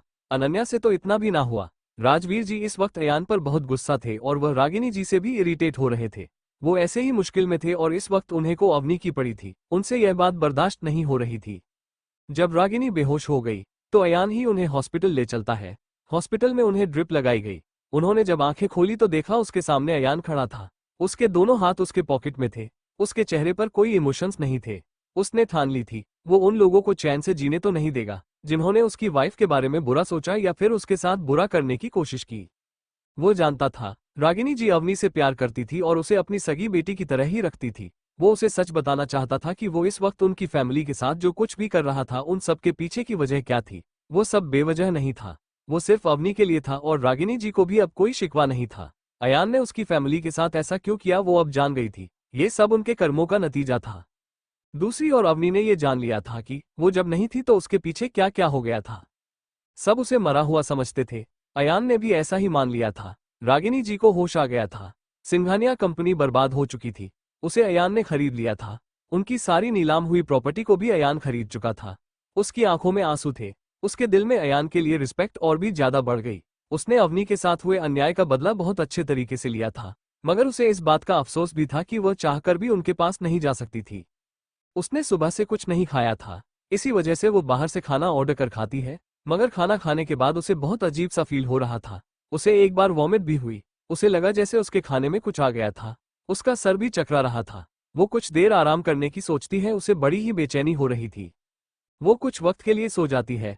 राजवीर जी को गुस्सा था कि रागिनी जी ने उनकी बातों पर यकीन ना करके अयान की बात मान ली थी, इसीलिए वो उनके पास हॉस्पिटल भी नहीं जाते और अनन्या भी उन्हें रागिनी जी के खिलाफ भड़काती है। अयान रागिनी जी को डिस्चार्ज कर उसी घर में ले जाता है जहां वो अब रहने वाला था। उसने सोचा अगर रागिनी जी अवनी के घर में रहेगी तो उनका थोड़ा दिल बहला रहेगा। पहले तो रागिनी जी को ये अजीब लगा, मगर अयान ने कहा, मॉम आप जानती हैं ये पहले अवनी का ही घर था। वो भले ही इस दुनिया में नहीं है, मगर हमारा रिश्ता बिल्कुल नहीं बदला। आप मेरी मोम की तरह ही है। आप कभी खुद को अकेला महसूस मत करना। रागिनी जी उसकी बात मान यहाँ पर आ गई थी। राजवीर जी ने ये घर पहले रागिनी जी के लिए बनवाया था, मगर वो सिंघानिया मैंशन को बहुत पसंद करती थी। उन्होंने सोचा कि राजवीर जी इस घर को अवनी को देना चाहिए। उन्होंने राजवीर जी से कहा कि वह इस घर को अवनी को उसके बर्थडे के ऊपर गिफ्ट में दे, तो राजवीर जी ने उनकी बात तुरंत मान ली थी। अवनी बहुत खुश हुई थी। अयान ने पहले ही सर्वेंट को बोलकर रागिनी जी के लिए रूम रेडी करवा दिया था। वो रागिनी जी को वहां आराम करने के लिए भेज देता है। अयान बाद में कहीं जाने के लिए निकलता है। उसके साथ उसके बॉडीगार्ड्स नहीं थे। वो अपनी कार लेकर अवनी के फ्लैट पर जाता है। वहां उसने जो नजारा देखा उससे वो हैरान हो गया। वहां पर अवनी के घर के दरवाजे का लॉक टूटा हुआ था। वो अंदर चला जाता है। उसने अपनी पॉकेट से गन निकाल ली थी, मगर पूरे घर में कोई नहीं था। उसने देखा वहां पर कोई ऐसी चीज नहीं थी जिसे देखकर कहा जा सके कि वहां कोई चोर घुसे हो, क्योंकि वहां सारी चीजें पहले की तरह अच्छे से रखी हुई थी। ऐसा लग रहा था जैसे जो भी कोई अंदर आया था वो अंदर के माहौल के बारे में और चीजों के बारे में पहले से जानता था। अयान तुरंत अजय को कॉल करता है। उसने बाहर आकर देखा तो लिफ्ट के पास सीसीटीवी कैमरे लगे हुए थे। वो तुरंत ही उसकी फुटेज निकालने को कहता है। वो जानना चाहता था कि यहाँ पर कौन आया था। वो उस सारे वक्त तक अवनी के फ्लैट में रहकर ही सीसीटीवी फुटेज का इंतजार कर रहा था। पहले वहां कोई नहीं था, मगर उसके फोन करने के बाद अजय और उसके बॉडीगार्ड भी वहां पर आ जाते हैं। कुछ वक्त बाद अजय ने सीसीटीवी फुटेज की रिकॉर्डिंग लैपटॉप की स्क्रीन में चलाते हुए अयान के सामने रख दी। वहां पर कोई लड़की आई थी, मगर उसने अपने पूरे चेहरे को दुपट्टे से ढक रखा था। उसका चेहरा नहीं दिख रहा था। उसने पूरा व्हाइट ड्रेस पहना हुआ था। उसने बड़ी ही सफाई से घर के लॉक को तोड़ा और वो कुछ ही देर में 2 बैग लेकर वहां से निकली। उसने कपड़े चेंज कर दिए थे। उसने अवनी के कपड़े पहने थे। उसने बहुत ही चालाकी से अपने चेहरे को कवर किया हुआ था। इस पूरी फुटेज को देखने के बाद अयान ने कहा, मुझे जल्दी से जल्दी इसे ढूंढ कर दो, यह अवनी ही है। वो बहुत ही एक्साइटेड लग रहा था। उसने अजय को उसे ढूंढने का ऑर्डर दिया। अजय हैरान था। उसमें तो उस लड़की का चेहरा भी नहीं दिख रहा था। फिर भी उसके बॉस ने बोल दिया था कि वो उसकी वाइफ ही थी। अब उसके पास और कोई रास्ता भी नहीं था। अजय ने कहा, जी सर, मैं अभी लोगों को काम पर लगाता हूँ। अयान ने कहा, एक बात का खास ख्याल रखना, बाहर किसी को भनक तक ना पड़े कि वो जिंदा है, उसकी जान को खतरा है। अजय नहीं जानता था कि अयान ऐसा क्यों बोल रहा था, मगर वो फिर भी उससे कहता है, ओके सर। अयान ने कहा, एक बात का खास ख्याल रखना, बाहर किसी को भनक तक ना पड़े कि वो जिंदा है, उसकी जान को खतरा है। अजय नहीं जानता था कि अयान ऐसा क्यों बोल रहा था, मगर वो फिर भी उससे कहता है, ओके सर, हम इस बात का ख्याल रखेंगे। अयान वहां से निकल घर चला जाता है। रात हो चुकी थी। अयान बेडरूम में जाकर अंधेरे में बैठा था। उसके हाथ में वही ब्रेसलेट था। वह आज एक टुकड़े में नहीं था बल्कि पूरा था। उसने उसे ठीक करवा दिया था अवनी के लिए, मगर अवनी ही उसके साथ नहीं थी। उसे देखते देखते अयान को नींद आ जाती है। दूसरे दिन सुबह। अभी तक अजय को अवनी का कोई पता नहीं चला था। अवनी को सुबह सुबह नींद खुली, जैसे ही वो उठी उसे अजीब सा फील होने लगा। पहले तो उसे लगा कि उसकी तबीयत ठीक हो जाएगी, मगर सुबह सुबह उसका सर भारी था। उसे एक बार फिर वॉमिट हुई। उसे अपने पेट में कुछ अजीब सा फील हो रहा था। इसी के साथ एक डर उसके दिल में घर कर गया था। वो रेडी होकर डॉक्टर के पास जाने को सोचती है। वो किसी बड़े हॉस्पिटल में जाना टालती है क्योंकि उसे डर था कि कोई उसे पहचान लेगा, इसलिए वो नजदीक में ही एक क्लिनिक पर जाती है। दूसरी ओर किंग के आइलैंड पर सेम रॉबिन के सामने खड़ा था। रॉबिन के हाथ में अवनी का लैपटॉप था। रॉबिन ने थोड़ा हैरान और परेशान होकर उससे कहा, आई एम सॉरी सर, मगर इसमें कई फीचर्स ऐसे हैं जिसे मैं डिकोड नहीं कर पा रहा हूँ। सेम ने कहा, क्या मतलब तुम्हारा? तुम इतने इंटेलिजेंट हो, तुम्हारी वजह से हमने उस आदमी को भी पकड़ लिया। सारे फसाद की जड़ सिर्फ वही था। अभी भी क्या बाकी रह गया है? रोबिन ने कहा, मैं खुद हैरान हूँ सर, इसमें एक बहुत बड़ा सिस्टम एक्टिवेट है। मैं लगभग इसे डिकोड करने ही वाला था कि पता नहीं कैसे इसका एक्सेस ही चला गया। ऐसा तो बिल्कुल पॉसिबल नहीं है। मैं समझने की कोशिश कर रहा हूँ, हो सकता है किसी सिक्योरिटी सॉफ्टवेयर की वजह से ऐसा हो रहा हो। क्योंकि जहां तक रोबिन जानता था इसका एक्सेस सिर्फ उसकी क्वीन के पास था, मगर वो तो अब मर चुकी थी और कोई तो उसका एक्सेस हासिल नहीं कर सकता था, तो उसका साफ मतलब था कि यह किसी सिक्योरिटी सॉफ्टवेयर की वजह से ही हो रहा होगा। मगर सेम के दिमाग में बात साफ थी। वो जानता था क्वीन यहां से जा चुकी है, उसने जरूर इसका एक्सेस हासिल कर लिया है और वो एक्टिवेट भी हो चुकी है। सेम ने तुरंत रोबिन से वो लैपटॉप ले लिया। उसे डर था कहीं क्वीन उसे कोई मैसेज ना भेजे और उन लोगों को पता चल जाए कि क्वीन जिंदा है। रोबिन हैरान था। वो कुछ पूछने ही वाला था कि सेम ने कहा, नहीं अब इसकी कोई जरूरत नहीं है, हमने उस आदमी को पकड़ लिया जो हमारा दुश्मन था। अब हम आगे वही करेंगे जो किंग का ऑर्डर होगा। ये कहते हुए वो वहां से उस लैपटॉप को लेकर निकल जाता है। फिर वह सारी बातें किंग को मैसेज कर देता है। वह किंग को बताना चाहता था कि एक्टिवेट हो चुकी है और अगर वह किंग पर गुस्सा होगी तो वह जरूर उसका बदला लेगी और वह किसी मुसीबत में भी पड़ सकती है। दूसरी ओर डेनी मार्क को लेकर आइलैंड पहुंचने ही वाला था। उनके साथ के लोगों ने मार्क की बहुत बुरी हालत की थी, मगर उसने अभी तक अपना मुंह नहीं खोला था। वो बहुत ही जिद्दी था और वो बार बार उन लोगों पर हंस रहा था कि वो कुछ नहीं कर पाएंगे। डैनी ने उसके मुंह पर लात मारते हुए कहा, घटिया इंसान, पागलों की तरह क्यों हंस रहे हो? तुम ही तो लीडर थे ना, हमने तुम्हें पकड़ लिया है, अब बहुत जल्द रेड ईगल गैंग मिट्टी में मिलने वाली है। तुमने किंग का मुकाबला करने की सोच भी कैसे ली? मार्क ने कहा, सोचा नहीं, करके दिखाएंगे और जीतेंगे भी, क्योंकि हमारे हाथ कुछ ऐसा लगने वाला है जिससे अंडरवर्ल्ड की दुनिया पर सिर्फ हम राज करेंगे। डेनी ने फिर से मार्क के पेट पर लात मारी और पूछा, हम का क्या मतलब है? इकलौते लीडर तो तुम हो ना, और तुम बहुत जल्द किंग के हाथों मरने वाले हो, फिर कोई मुकाबला करने वाला बचेगा ही नहीं। मार्क खतरनाक हंसी हंसने लगा। ऐसा लग रहा था उसकी हंसी में मिस्ट्री थी। डेनी वैसे तो बहुत कॉन्फिडेंट था, मगर उसे डर भी था, उन लोगों ने सही इंसान को नहीं पकड़ा था। अभी तो उसके पीछे कोई और भी था जिसकी वजह से मार्क इतना बेफिक्र था। वो जल्दी से जल्दी किंग को ये मैसेज देना चाहता था कि अभी खतरा टला नहीं था, बल्कि असल खतरा तो आने वाला था, उन पर भी और क्वीन पर भी। किसी भी हालत में उन्हें क्वीन को सेव करना जरूरी हो गया था। अवनी डॉक्टर से मिलकर वापस आ रही थी। लगभग दोपहर होने को थी। उसकी आंखों में आंसू थे और बदले के भाव है।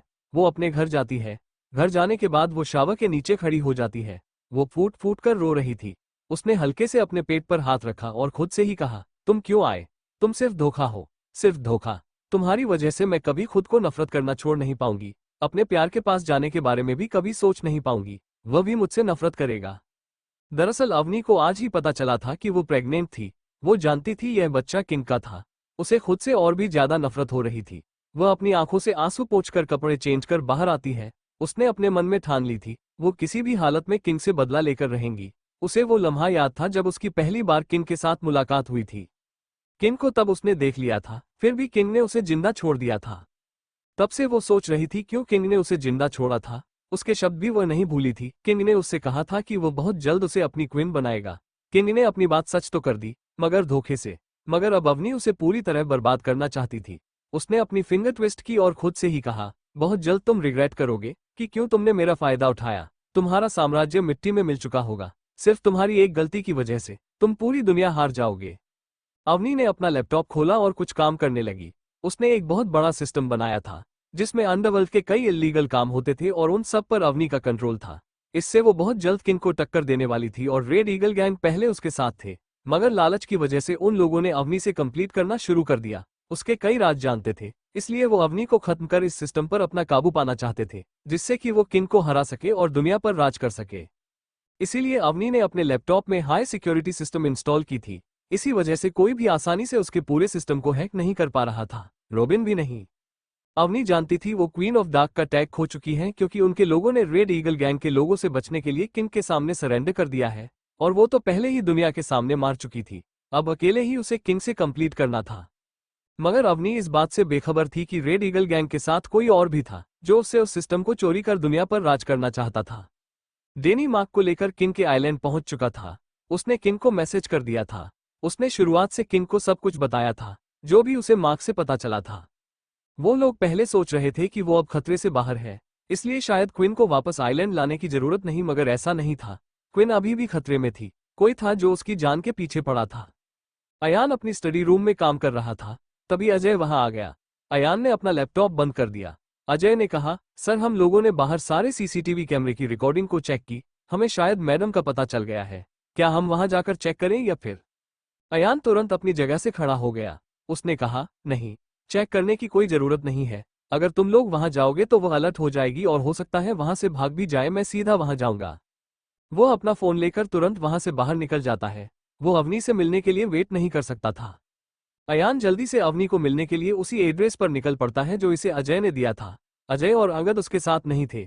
वो अकेला ही जा रहा था, मगर वो लोग उसे अकेला छोड़ भी नहीं सकते थे, इसलिए वो उसके पीछे दूसरी कार में जा रहे थे। अवनी ने लंच ऑर्डर किया था और वो कुछ काम कर रही थी कि तभी डोरबेल बजी। उसे लगा कि शायद लंच आया होगा। उसने जैसे ही दरवाजा खोला, उसकी सांस उसके गले में अटक गई। उसकी पलकें झपकना बंद हो गए। अयान उसके सामने खड़ा था। उसे लगा था कि अयान ने उसे मरा हुआ समझ लिया था, इसलिए वो उसे नहीं ढूंढ रहा होगा। मगर ऐसे अचानक अयान उसके सामने आ जाएगा उसने सोचा भी नहीं था। अपने सामने अवनी को देख अयान तुरंत ही उसे अपने गले से लगा लेता है। अयान की आंखें लाल थी। ऐसे लग रहा था जैसे वो बहुत रोया हो। अवनी ने अयान को ऐसे कभी नहीं देखा था। ऐसा लग रहा था कि वक्त वही थम गया। वो दोनों एक दूसरे को हक करके खड़े थे। अवनी को एक अलग ही सुकून महसूस हो रहा था कि तभी उसके दिमाग में कुछ आया। वो इस तरह से पहले की तरह अयान से नहीं मिल सकती थी। वो तुरंत ही अयान से अलग हो गई और उसने अयान से कहा, तुम यहाँ पर क्यों आए हो? तुमने तो मान लिया था ना कि मैं अब इस दुनिया में नहीं हूँ, मर चुकी हूँ। फिर क्यों आए हो यहाँ पर? अयान ने कहा, अगर मान लिया होता तो सच में यहाँ नहीं आता। मैं चाहता हूँ तुम्हें पागलों की तरह। तुम नहीं जानती मेरी क्या हालत हो गई थी। मैंने क्या कुछ नहीं किया तुम्हें वापस पाने के लिए। अवनी हैरान थी और साथ में परेशान भी। अयान की आंखों में जुनूनियत थी। वो कैसे उसे खुद से दूर रखेगी?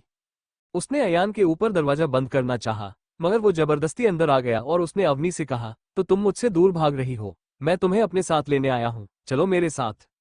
अवनी ने कहा, नहीं, मैं अब पहले की तरह तुम्हारे साथ नहीं रह सकती। मेरी जिंदगी के मकसद बदल चुके हैं। अयान ने अवनी को शोल्डर से पकड़ लिया और उससे कहा, तुम जो चाहोगी मैं वह करूंगा। तुम्हारी जिंदगी के जो भी मकसद होंगे उसे पूरा करने में मैं तुम्हारी हेल्प करूंगा, पर मैं तुम्हें छोड़ नहीं सकता। आखिर तुम मेरे साथ ऐसा कैसे कर सकती हो? प्यार करता हूं मैं तुम्हें। अवनी ने उसे खुद से दूर करते हुए कहा, प्लीज मत छुओ मुझे, तुम्हें खुद से नफरत हो जाएगी और भूल जाओ मुझे, इसी में तुम्हारी भलाई है। अयान ने कहा, पागल हो चुकी हो क्या?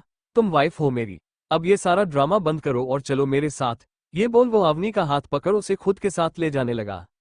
अवनी ने अयान से जबरदस्ती खुद का हाथ छुड़वा लिया और उससे कहा, मैं नहीं चल सकती तुम्हारे साथ। अगर तुम मेरी सच्चाई जानोगे तो तुम मुझसे प्यार नहीं सिर्फ नफरत करोगे। मैं अब तुम्हारी बीवी बनकर नहीं रह सकती। मेरे पेट में किसी और का बच्चा है, जिसकी वजह से मुझे खुद से नफरत होने लगी है। कोई और मुझे प्यार क्या ही करेगा? जब मैं जी खुद से नफरत करती हूँ, मैं उसे बर्बाद कर दूंगी। जब अयान ने सुना कि अवनी प्रेग्नेंट थी तो उसकी सांसें थम गई। ऐसा लग रहा था कि सारी चीजें बहुत ही ज्यादा कॉम्प्लिकेटेड हो गई थी। उसने अपनी फिंगर ट्विस्ट की और अवनी को एक लास्ट टाइम मनाने की कोशिश की। उसने अवनी से कहा, आई डोंट केयर तुम्हारे पेट में किसका बच्चा है, मगर सिर्फ मैं ये सुनना चाहता हूँ कि तुम सिर्फ मुझसे प्यार करती हो।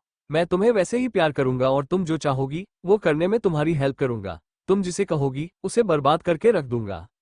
अवनी ने इमोशनल होते हुए कहा, नहीं, मैं सिर्फ एक चीज चाहती हूँ, तुम्हें मेरी कसम यहाँ से चले जाओ। अयान ने पीछे मुड़कर कहा, प्लीज ऐसा मत करो, मैं नहीं रह पाऊंगा, प्लीज साथ चलो। उसकी सूरत रोने जैसी हो गई थी। अवनी ने कहा, हमारे रास्ते अलग है, तुम जाओ यहाँ से। अयान उसे जब अपने साथ ले जाना चाहता था, मगर अवनी अपनी जिद पर अड़ी थी। अयान ने जबरदस्ती उसका हाथ पकड़ा और कहा, तुम अभी के अभी साथ चलो मेरे, मैं तुम्हें छोड़कर नहीं जाऊंगा, आगे की आगे देखेंगे। वो बहुत ही अग्रेसिव हो रहा था। अवनी देखा कि अयान उसकी कोई भी बात नहीं सुन रहा था। उसने उसे सब कुछ सच सच बता दिया था, फिर भी वो उसकी बात नहीं मान रहा था, तो उसने अयान के गाल पर एक जोरदार तमाचा मार दिया। एक ही तमाचे की गूंज से अयान का सारा पागलपन बंद हो गया। वो पूरा शांत हो गया। उसने अवनी की ओर एक नजर देखा, उसने हार मान ली और वो पीछे मुड़कर देखे बिना वहां से चला गया। अयान के जाने के बाद अवनी फर्श पर बैठकर फूट फूट कर रोने लगी। अवनी के घर के बाहर ही अजय, आंगद और उसके बॉडीगार्ड खड़े थे। अयान तेज कदमों से जाकर कार में बैठ गया। उसकी आंखें गहरी लाल थी। वो अपने घर जाता है। अयान वॉशरूम में जाकर वॉश बेसिन में अपने चेहरे पर पानी डालता है। उसका पूरा चेहरा गर्म हो चुका था। उसके गालों पर अभी भी अवनी की उंगलियों के निशान थे। उसने बाहर आकर टावर से मुंह पोंछकर उसे बेड पर गुस्से से फेंका और खुद से कहा, लानत है तुम पर अयान कपूर, तुम उसके सामने कभी नहीं जीत सकते, क्योंकि बीवी है ना वो तुम्हारी। तुम्हारा प्यार बार बार तुम पर हावी हो जाता है। उसने फोन निकाला और किसी को फोन किया। सामने जो इंसान था वो डेनी था। अयान ने कहा, हमारे लोगों को भेज दो, समय आ गया है क्विन फिर से किंग के आइलैंड पर वापस आने का। डैनी ने कहा, ओके सर, और उसने फोन रख दिया। अवनी ने सोच लिया था वो अब इस कंट्री में नहीं रहने वाली, मगर उसके पास इस वक्त कोई पहचान नहीं थी, और जो पहचान थी उसके हिसाब से तो वो मर चुकी थी। पहले तो वो इस शहर को छोड़ने के बारे में सोचती है। उसने पहले ही 1 महीने का रेंट पे दिया था। वो कभी भी बिना बताए घर छोड़कर जा सकती थी। उसने अपना सामान पैक कर दिया। उसने फ्लाइट की टिकट करवाई थी। उसने एक फेक आईडी भी बनाई थी जिससे कि वो इंडिया में आराम से कहीं भी आ जा सके।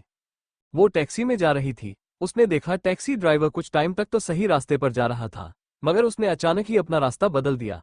अवनी को कुछ ठीक नहीं लगा। उसने उस टैक्सी ड्राइवर से कहा, यह क्या भैया, आपने गलत रास्ता ले लिया है क्या? आपको सही रास्ता नहीं पता? टैक्सी ड्राइवर ने कहा, मैडम यह सही रास्ता ही है, मैं आपको आपकी मंजिल तक जरूर पहुंचा दूंगा। अवनी ने कहा, यह क्या मजाक है, चुपचाप से टैक्सी सही रास्ते पर लो वरना अच्छा नहीं होगा। टैक्सी ड्राइवर ने कहा, मैडम आप कुछ नहीं कर सकती, यह आपके लिए सही रास्ता ही है, अभी आपकी मंजिल आने ही वाली है।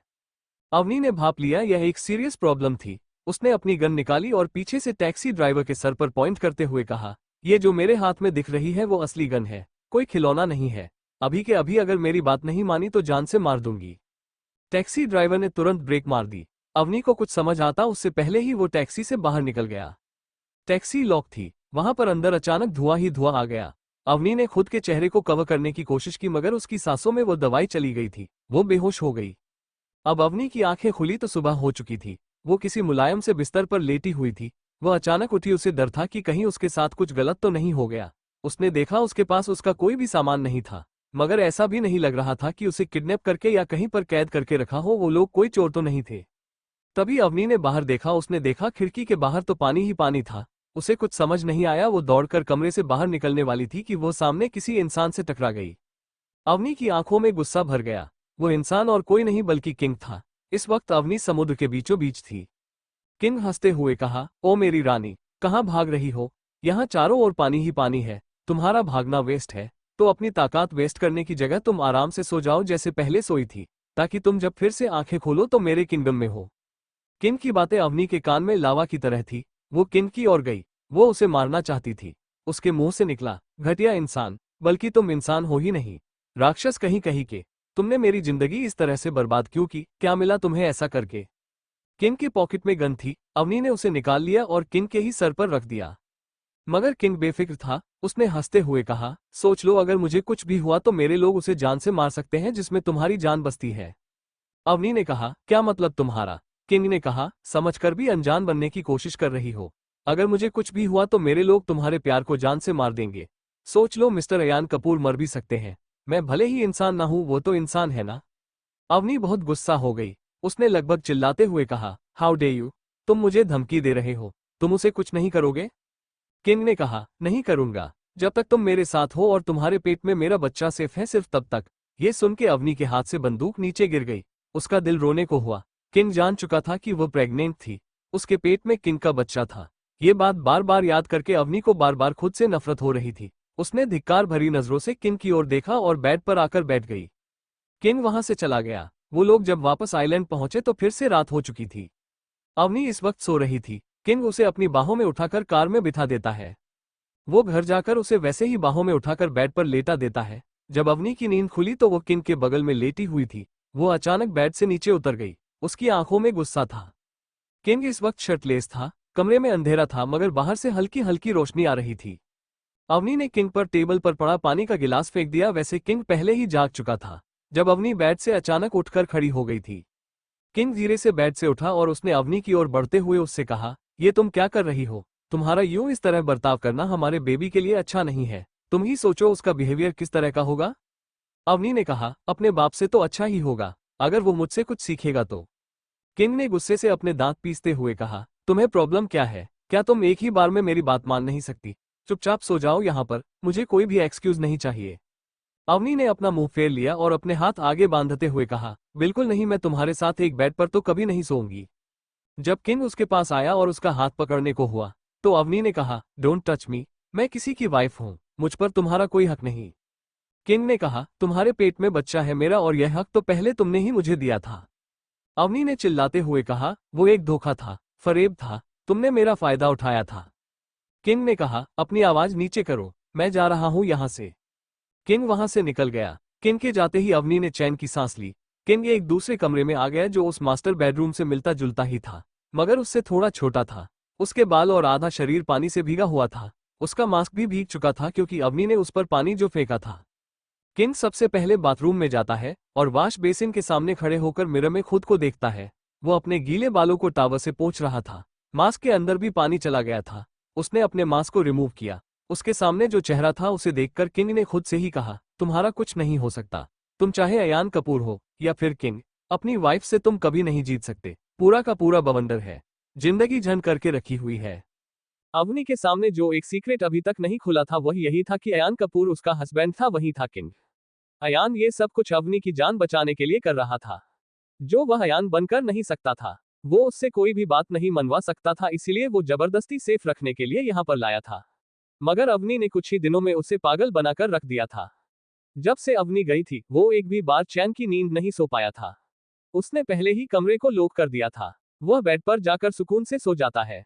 इस वक्त उसने मास्क नहीं पहना था। सुबह के वक्त अवनी कमरे के चक्कर लगा रही थी। उसे एक पल का चैन नहीं था। उसने पहले ही उस सिस्टम को एक्टिवेट कर दिया था। उस पर कोई लॉक भी नहीं था और वो नहीं जानती थी कि उसका लैपटॉप कहाँ पर है।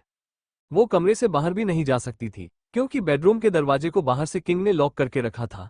वो यहाँ से वहां टहल ही रही थी कि दरवाजा खुलने की आवाज आए। उसने सामने देखा तो किंग खड़ा था। वो बड़ी ही स्टाइल से अवनी की ओर बढ़ रहा था। उसके दोनों ही हाथ अपने पॉकेट में थे और उसके होठों पर हल्की सी मुस्कुराहट। किंग को हंसते देख अवनी के दिल में आग लगी थी। वो उसे खून के आंसू रुलाना जो चाहती थी।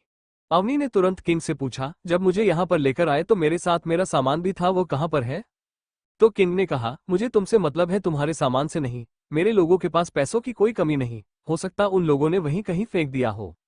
अवनी ने हैरान होकर कहा, वोट, वो लोग ऐसा कैसे कर सकते हैं? वो मेरा बहुत ही कीमती सामान था, मुझे वो चाहिए। अगर वो किसी के हाथ लग गया तो बहुत बुरा हो सकता है।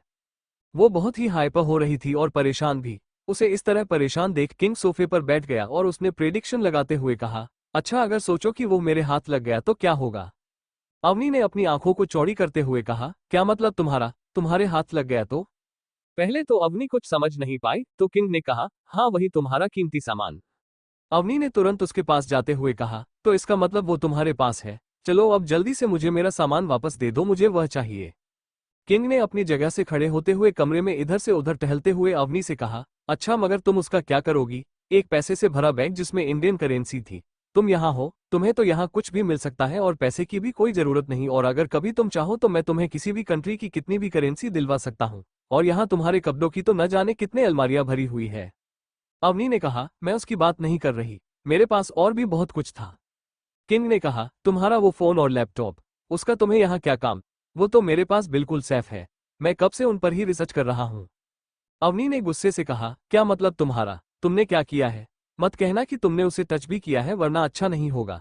जान ले लूंगी मैं तुम्हारी। अवनी की आंखों में बहुत ज्यादा गुस्सा था। किंग ने उसे शांत करते हुए कहा, काम डाउन बेबी। इतना गुस्सा सेहत के लिए अच्छा नहीं है। तुम्हारी जान खतरे में है, तुम यहाँ पर सेफ हो।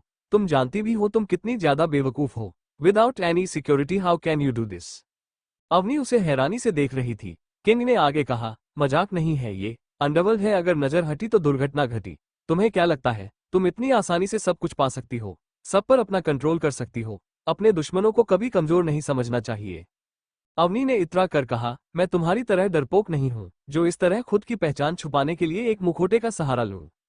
किंग ने कहा, इसे बहादुरी नहीं बेवकूफी कहते हैं। जो तुम कर रही हो, तुम जिस सिस्टम को चला रही हो उस पर न जाने कितनों की नजर है। तुम्हारी वजह से मेरे बच्चे की जान भी खतरे में पड़ सकती है, इसीलिए तुम इस कमरे से बाहर कहीं नहीं जाओगी। अवनी को बहुत गुस्सा आ रहा था। किंग ने सब कुछ जान लिया था। उसका दिल कर रहा था कि वो किंग का गला दबा दे और उसकी जान ले ले। वो आगे किंग से कुछ कहती उससे पहले वो वहां से चला गया। किंग ने कहा, इसे बहादुरी नहीं बेवकूफी कहते हैं। जो तुम कर रही हो, तुम जिस सिस्टम को चला रही हो उस पर न जाने कितनों की नजर है। तुम्हारी वजह से मेरे बच्चे की जान भी खतरे में पड़ सकती है, इसीलिए तुम इस कमरे से बाहर कहीं नहीं जाओगी। अवनी को बहुत गुस्सा आ रहा था। किंग ने सब कुछ जान लिया था।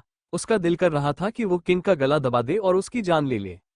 वो आगे किंग से कुछ कहती उससे पहले वो वहां से चला गया। वो उसे रोकना चाहती थी मगर किंग रुकने के मूड में नहीं था। अवनी उसे रोकना चाहती थी मगर किंग जानता था अभी उनके पास बहस करने के लिए वक्त नहीं था, क्योंकि उसे कहीं जाना था। वो वहां से निकल तुरंत पहाड़ी वाले जगह जाता है। वहां पर एक अंधेरी गुफा में एक इंसान को बांधकर रखा गया था। वो इंसान मार्क था। मार्क को बुरी तरह मारा गया था। उसकी के हर एक बॉडी पार्ट पर कोई भी जगह ऐसी नहीं थी जहां पर मारने के निशान ना हो। पूरा शरीर खून से लथपथ था। वो चारों ओर अंधेरा ही अंधेरा था। वो लगभग बेहोश सा हो गया था। किंग के आने पर उसे किंग के सामने लाया गया, मगर उसकी आंखें बंद थी। वो अपने घुटनों पर सर नीचे झुकाकर बैठा था और ऐसा लग रहा था कि अभी गिर जाएगा। उसे रस्सी से पकड़ा गया था और हाथ पीछे बांधे गए थे। जब किंग उसके सामने गया तो उसने किंग पर ध्यान नहीं दिया। वो बेहोश सा लग रहा था। वहां पर दो लोग थे जिसके हाथ में बाल्टी थी जिसमें बर्फ सा ठंडा पानी था। मार्क को होश में लाने के लिए अचानक दोनों ओर से उसके ऊपर उस पानी को फेंका जाता है। वो बिजली के करंट से उछल पड़ा और उसने सामने देखा, उसके सामने किंग खड़ा था।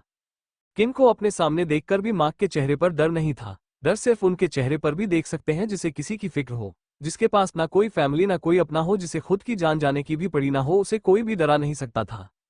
किंग ने देखा पहली बार सामने वाले की आंखों में खुद के लिए डर नहीं था। इससे उसे बहुत गुस्सा आया। वो उसे वही जान से मार देना चाहता था, मगर इसका कोई फायदा नहीं होता। वो इंसान हंसी खुशी मर जाता, मगर फिर भी उसे डर तो नहीं लगता। किंग उसकी ओर बढ़ा और उसने कहा, क्या तुम्हें मुझसे डर नहीं लगता? मार्क ने साफ साफ इनकार करते हुए कहा, नहीं, तुम मेरा ज्यादा से ज्यादा क्या ही बिगाड़ लोगे, मुझे जान से मार दोगे ना, मगर मुझे जान जाने की फिक्र नहीं, इससे ज्यादा तुम कुछ नहीं कर सकते। किंग ने कहा, पर अगर तुम मर गए तो तुम्हारे उस सपने का क्या होगा जिसके मुताबिक तुम मुझे हराकर इस दुनिया को अपनी मुट्ठी में करना चाहते हो, सब पर राज करना चाहते हो? तुम्हारे सपने अधूरे रह जाएंगे। मार्क ने कहा, तुम उसकी चिंता मत करो, अपनी चिंता करो। अगर मुझे कुछ हुआ तो मेरे सपने पूरे करने के लिए कोई है और उसकी हेल्प करने वाला भी, और तुम कभी उनके बारे में जान नहीं पाओगे। किंग के होठों पर डेविल स्माइल थी। उसने कहा, लोग बहुत ही वहम पाल लेते हैं। आपको शायद पता नहीं है, अगर आपको कुछ हुआ तो जो लोग पीछे हैं वही राज करेंगे। आपका सपना पूरा करने वाला हो सकता है इस दुनिया में आने से पहले ही मर जाए, और उसकी हेल्प तो मैं किसी को करने नहीं दूंगा। किंग ने जब ये बोलना चालू किया था तब मार्क के होठों पर खतरनाक हंसी थी, मगर जब किंग ने बोलना बंद किया तब उसके चेहरे के रंग उड़ गया। उसे आइडिया ही नहीं था कि किंग ने उसकी बातों को समझ लिया था और वह पहले से सब कुछ जानता था। किंग के होठों पर अभी वो डेविल स्माइल थी। उसने कहा, लगता है अब तुम्हें एहसास हो रहा है कि डर किसे कहते हैं। फिक्र हुई तुम्हें, दिल में घबराहट महसूस हो रही है। अगर वो बच्चा जो इस दुनिया में आया ही नहीं है वो मर गया तो क्या होगा? मार्क अपनी जगह पर तीर मिलाने लगा। वो छटपटा रहा था। उसे बांधा गया था, अगर उसके हाथ बंधे ना होते तो वो किंग पर जरूर हमला बोल देता। उसकी आंखों में जान ले लेने वाला गुस्सा था। उसने किंग से कहा, हाउ डेयर यू, तुम कैसे? किंग ने मिस्टीरियस स्माइल करते हुए कहा, क्या लगता है तुम्हें मैं यहाँ पर ऐसे ही पहुंच गया? मुझे अपने दुश्मनों की सबसे कमजोर नस हमेशा पता होती है। दरअसल मार्क की वाइफ प्रेग्नेंट थी। वो भी मार्क के साथ उसी दुनिया का हिस्सा थी। उन दोनों ने पहले ही डिसाइड किया था, अगर मार्क को कभी कुछ हुआ तो उसका सपना उसका आने वाला बच्चा पूरा करेगा। मार्क को लगा था कि किंग उसके बच्चे और उसकी वाइफ के बारे में कुछ नहीं जानता, इसीलिए वो पहले बेफिक्र होने का दिखावा कर रहा था, मगर किंग को सब डिटेल में पता था। महक ने छटपटाते हुए कहा, उन लोगों को कुछ मत करना, अगर उसे कुछ हुआ तो मैं तुम्हारी जान ले लूंगा, मार दूंगा तुम्हें। अगर मेरी वाइफ और मेरे बच्चे को कुछ हुआ तो? किंग जनता था, अपनी फैमिली को खोना क्या होता है? किंग ने कहा, तब तक जब तक तुम हमें सब कुछ सच सच नहीं बता दोगे। मार्क ने कहा, मुझे यकीन नहीं, तुम उसे कुछ नहीं करोगे, इसकी क्या गारंटी? किंग ने कहा, पर तुम्हारे पास विश्वास करने के अलावा और कोई रास्ता नहीं। चुपचाप से मेरी बात मान लो, वरना जो है उनसे भी हाथ धोना पड़ जा सकता है। सोच लो, मैं जिनके बारे में जानता हूँ उन्हें उठाकर यहाँ पर ला भी सकता हूँ, और याद रखना, अगर वो मेरे सामने आ गए तो तुम उनका जिंदा रहने का हक को ही देंगे, तुम्हारी तरह। किंग का मतलब साफ था, वो मार्क के सामने आया था और ज्यादा दिन तक जिंदा नहीं रह सकता था, क्योंकि उसने किंग को देख लिया था। किंग उसे जान से मार ही देगा, और अगर उसकी फैमिली को वहां पर कैद किया तो वो उन लोगों को जान से मार दिया जाएगा। मार्क को पहले से ही बहुत मारा गया था और वो बेहद ही कमजोर हो गया था। कमजोरी और ऊपर स्ट्रेस की वजह से वो बेहोश हो गया। बेहोश होने के बाद उस पर कई बार ठंडा पानी फेंका गया, मगर वो उठा नहीं। किंग ने कहा, अभी के लिए तो मैं जा रहा हूँ, इसकी हालत ठीक करो, मैं बात करना चाहता हूँ। डैनी ने कहा, ओके सर, और फिर किंग वहां से निकल जाता है। जब किंग अपने घर पहुंचा तो वहां पर एक लेडी डॉक्टर अवनी को देख रही थी। दरअसल उसे किंग ने पहले ही बोला था, वो डॉक्टर एक गायनेकोलॉजिस्ट थी। वो अवनी को चेक कर चुकी थी। जब किंग उसके सामने आया तो डॉक्टर ने कहा, सर आपकी वाइफ और आपका बेबी बिल्कुल नॉर्मल है, किसी बात की कोई फिक्र नहीं। और उसके बाद वो अपने सामान लेकर वहां से चली जाती है। उसके जाने के बाद अवनी ने बेड से तकिया उठाकर किंग पर फेंक दिया और उसे कहा, just tell her I am not your wife. King ने सवालिया नजरों से अवनी की ओर देखा। अवनी ने फिर से कहा, मैंने क्या केस समझ नहीं आया, उससे कहो मैं तुम्हारी वाइफ नहीं हूं। मुझे ये सुनकर बहुत गुस्सा आ रहा है। किंग ने कहा, नहीं मैं ऐसा नहीं कह सकता, यहाँ पर सबको यही पता है कि हम दोनों हस्बैंड वाइफ है और तुम्हारा एक्स्ट्रा ख्याल रखना है क्योंकि तुम्हारे पेट में हमारा बच्चा है। अवनी ने कहा, हाँ ठीक है, मैंने सुन लिया, अब जाओ यहाँ से। किंग उसकी ओर बढ़ते हुए कहता है, मैं यहाँ पर जाने के लिए नहीं आया और माय डियर, और तुम मेरी किसी भी बात को क्यों सीरियस नहीं ले रही हो? तुम्हारा ये बिहेवियर हमारे बच्चे के लिए ठीक नहीं है, जस्ट काम डाउन। अवनी ने अपना मुंह फुला लिया और वो किंग को इग्नोर करते हुए इधर उधर देखने लगी। अवनी ने जब कहा, हाँ ठीक है, मैंने सुन लिया, अब जाओ यहाँ से। किंग उसकी ओर बढ़ते हुए कहता है, मैं यहाँ पर जाने के लिए नहीं आया और माय डियर, तुम मेरी किसी भी बात को क्यों सीरियस नहीं ले रही हो? तुम्हारा ये बिहेवियर हमारे बच्चे के लिए ठीक नहीं है, जस्ट काम डाउन। अवनी ने अपना मुंह फुला लिया और वो किंग को इग्नोर करते हुए इधर उधर देखने लगी। किंग ने उसकी नजर खुद की ओर खींचने के लिए कहा, मैं तुमसे बात कर रहा हूं, मेरी ओर देखो। अवनी ने चीरते हुए कहा, अगर तुम चाहते हो कि मैं गुस्सा ना करूं और शांत रहूं तो मेरी नजरों के सामने से दूर हो जाओ। मैं जब भी तुम्हें देखती हूं मेरा दिमाग खराब हो जाता है, जी करता है तुम्हारी जान ले लूं, तुम्हें जान से मार दूं। किंग ने मजाक करते हुए कहा, ये तुम क्या कर रही हो स्वीटहार्ट? तुम अपने बच्चे को इस दुनिया में लाने से पहले ही उसे उसके बाप से अलग कर दोगी? ये तो ठीक नहीं है। फिर सभी यहाँ पर क्या कहेंगे कि किंग को उसकी वाइफ ने मार दिया। इस बार अवनी बहुत ज्यादा गुस्सा हो गई थी। उसने कहा, मुझे अपनी वाइफ मत बुलाओ, मैं सच में तुम्हें मार दूंगी, मैं किसी और की बीवी हूँ, अयान कपूर की वाइफ हूँ मैं। अवनी ने ये चिल्लाते हुए बोल रही थी। किंग उसे शांत करते हुए कहा, धीरे बोलो, ये तुम क्या कर रही हो? यहाँ पर सब क्या सोचेंगे? तुम्हारे पेट में मेरा बच्चा है और तुम खुद को किसी और की बात बता रहे हो, इससे तो तुम्हारे ही कैरेक्टर पर सवाल उठेंगे। अवनी ने कहा, सिर्फ और सिर्फ तुम्हारी वजह से अगर मुझ में थोड़ी सी भी इंसानियत न होती तो इस बच्चे को दुनिया में लाने के बारे में सोचती ही नहीं, खुद की जान दे देती, इससे सब कुछ ठीक हो जाता, मुझे हर रोज घुट घट कर मरना न पड़ता। किंग ने गुस्से से कहा, चुप हो जाओ, आइंदा ऐसा मत बोलना, मैं जा रहा हूँ यहाँ से। ये कहते हुए वो वहां से चला जाता है। किंग बहुत ही गुस्से में था। उसने बाहर आकर कमरे को बाहर से लॉक कर दिया और खुद से ही कहा, देखो तो सही बोल रही है, अयान कपूर की वाइफ हूँ। और जब वो बेचारा उसके पास गया तो मुंह पर तमाचा मारकर भगा दिया।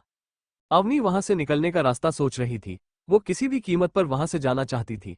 पहले तो वो उस सिस्टम की अपडेट चाहती थी क्योंकि उसने जान लिया था कि किंग ने कुछ ना कुछ तो गड़बड़ की ही थी, या तो उसने पूरे सिस्टम को खुद के अंडर कर लिया होगा या तो उसे डीएक्टिवेट कर दिया होगा। मगर वह ऐसा तो नहीं था कि उसे डीएक्टिवेट करता। जहां तक अवनी जानती थी, किंग बहुत ही एम्बिशियस था। वो हर चीज पर अपना कंट्रोल चाहता था।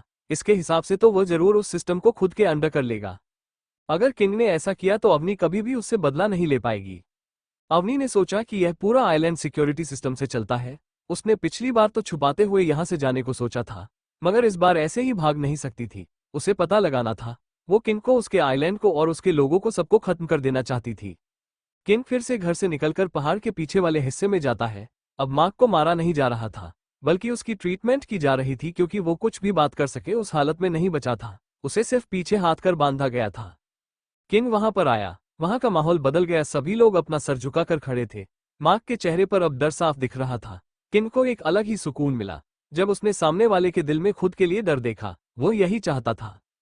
हमेशा से ही जो भी किंग के सामने होता था वो डरा, सहमा, घबराया सा होता था। अगर वो न तो किसी भी हद तक चला जाता था उसके दिल में खुद के लिए डर पैदा करने के लिए। जब इंसान को खुद की जान की फिक्र नहीं होती तब वो किसी ना किसी अपने को तो प्यार करता ही होता है। वही उस इंसान उसके लिए मजबूरी बन जाता है। किंग ने मार्क के सामने जाकर कहा, तुम्हारी वाइफ हमारे कब्जे में है, मगर फिक्र मत करो, उसे कुछ नहीं किया। वो अभी तक सेफ है और तुम्हारा बच्चा भी। मगर वो लोग कब तक सेफ रहेंगे मैं नहीं कह सकता क्योंकि तुम्हारी जबान किस ओर जाती है ये उस पर डिपेंड करता है। उनकी जिंदगी कितनी लंबी होगी, मुझ पर नहीं। मार्क ने कहा, मैं रेड ईगल गैंग का लीडर था। मैंने ही उस सिस्टम में पहले फेवर किया था, मगर बाद में मेरी जिंदगी में कोई आया, वो बहुत ही एम्बिशियस है, तुमसे भी ज्यादा। वो सब कुछ पाना चाहता है। मैं नहीं जानता उसके पास कितनी ताकत है, मगर उसने मुझे इस सिस्टम को पाने की लालच दी। मैंने उसका पूरा साथ दिया। मैंने द क्वीन ऑफ डार्क को जान से मारने में भी उसकी हेल्प की। जब मार्क ने यह कहा तो किंग ने अपनी मुठिया कसकर बंद की। उसकी उंगलियों के में जो हड्डियां थी उसकी भी आवाज वहां शांत जगह पर सभी को सुनाई दी। मार्के को किंग के बदलते भाव को देखा। उसे समझ नहीं आया कि उसकी किस बात से किंग इतना गुस्सा हो गया। मार्क ने आगे बोलना जारी रखा, हम उस सिस्टम को हैक करने की कोशिश कब से कर रहे थे, मगर उसमें बहुत ही हाई लेवल का सिक्योरिटी सिस्टम लगा हुआ है, इसलिए उसे हैक नहीं कर पा रहे हैं। इसीलिए हम लोगों ने क्वीन को पहले जिंदा रखा था और उससे उस सिस्टम के पासवर्ड को जानना चाहा, मगर वो बहुत ही जिद्दी थी। उसने कुछ नहीं बताया तो अपनी जान से हाथ धो बैठे। किंग ने कहा, क्या लगता है तुम्हें वो मुझे कहाँ मिलेगा? मैं उसे जान से मारना चाहता हूँ। मार्क ने कहा, आज तक मैं भी उससे नहीं मिला। एक पल के लिए किंग की आंखें हैरान परेशान थी, मगर दूसरे ही पल उसका चेहरा इमोशनलेस था। किंग ने कहा, अगर तुम नहीं जानते कि वो कौन है तो तुमने उसकी बात मान कैसे ली? मार्क ने कहा, बिल्कुल वैसे ही जैसे तुम मेरी बात पर यकीन कर रहे हो, क्योंकि इसके अलावा कोई ऑप्शन ही नहीं था। वो बहुत ही ताकतवर था। उसे उस सिस्टम के बारे में सब कुछ पता था, जिसके बारे में मैं आधे से भी बहुत कम जानता था, वह भी इसलिए कि मैं उसका मेंबर रह चुका था। किंग ने कहा, अगर तुम नहीं जानते कि वो कौन है तो तुमने उसकी बात मान कैसे ली? मार्क ने कहा, बिल्कुल वैसे ही जैसे तुम मेरी बात पर यकीन कर रहे हो, क्योंकि इसके अलावा कोई ऑप्शन ही नहीं था। वह बहुत ही ताकतवर था। उसे उस सिस्टम के बारे में सब कुछ पता था, जिसके बारे में मैं आधे से भी बहुत कम जानता था, वह भी इसलिए कि मैं उसका मेंबर रह चुका था। मार्क ने सही कहा था। वो जो भी कोई इंसान था, वो बहुत ही खतरनाक था और चालाक भी था। उसे क्वीन के सारे सिस्टम के बारे में पता था। उसने मार्क का भी एक तरह से फायदा ही उठाया था। मार्क जानता था, मगर वह अपनी ही लालच में था।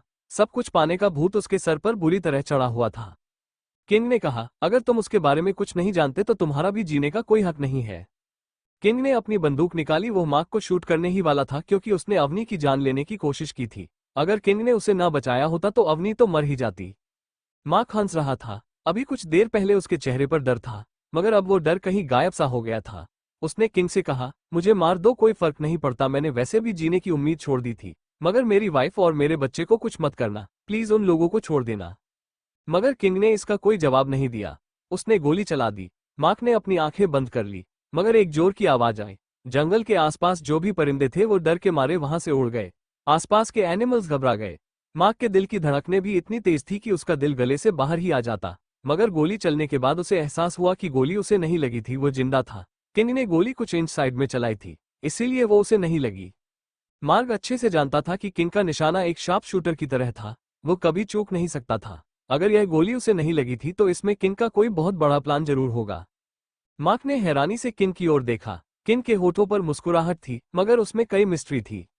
मार्क ने बेझिझक पूछा, ऐसा क्यों किया? आखिर चाहते क्या हो तुम? किंग ने गन अपनी पॉकेट में रख दी। वो मार्क की ओर बढ़ा। उसने अपने हाथ पॉकेट में डाल दिए और इधर उधर 2 बार देखने के बाद मार्क से कहा, तुम मर चुके हो, जो उस सिस्टम को पाना चाहता था। अब तुम मेरे अंडर काम करोगे।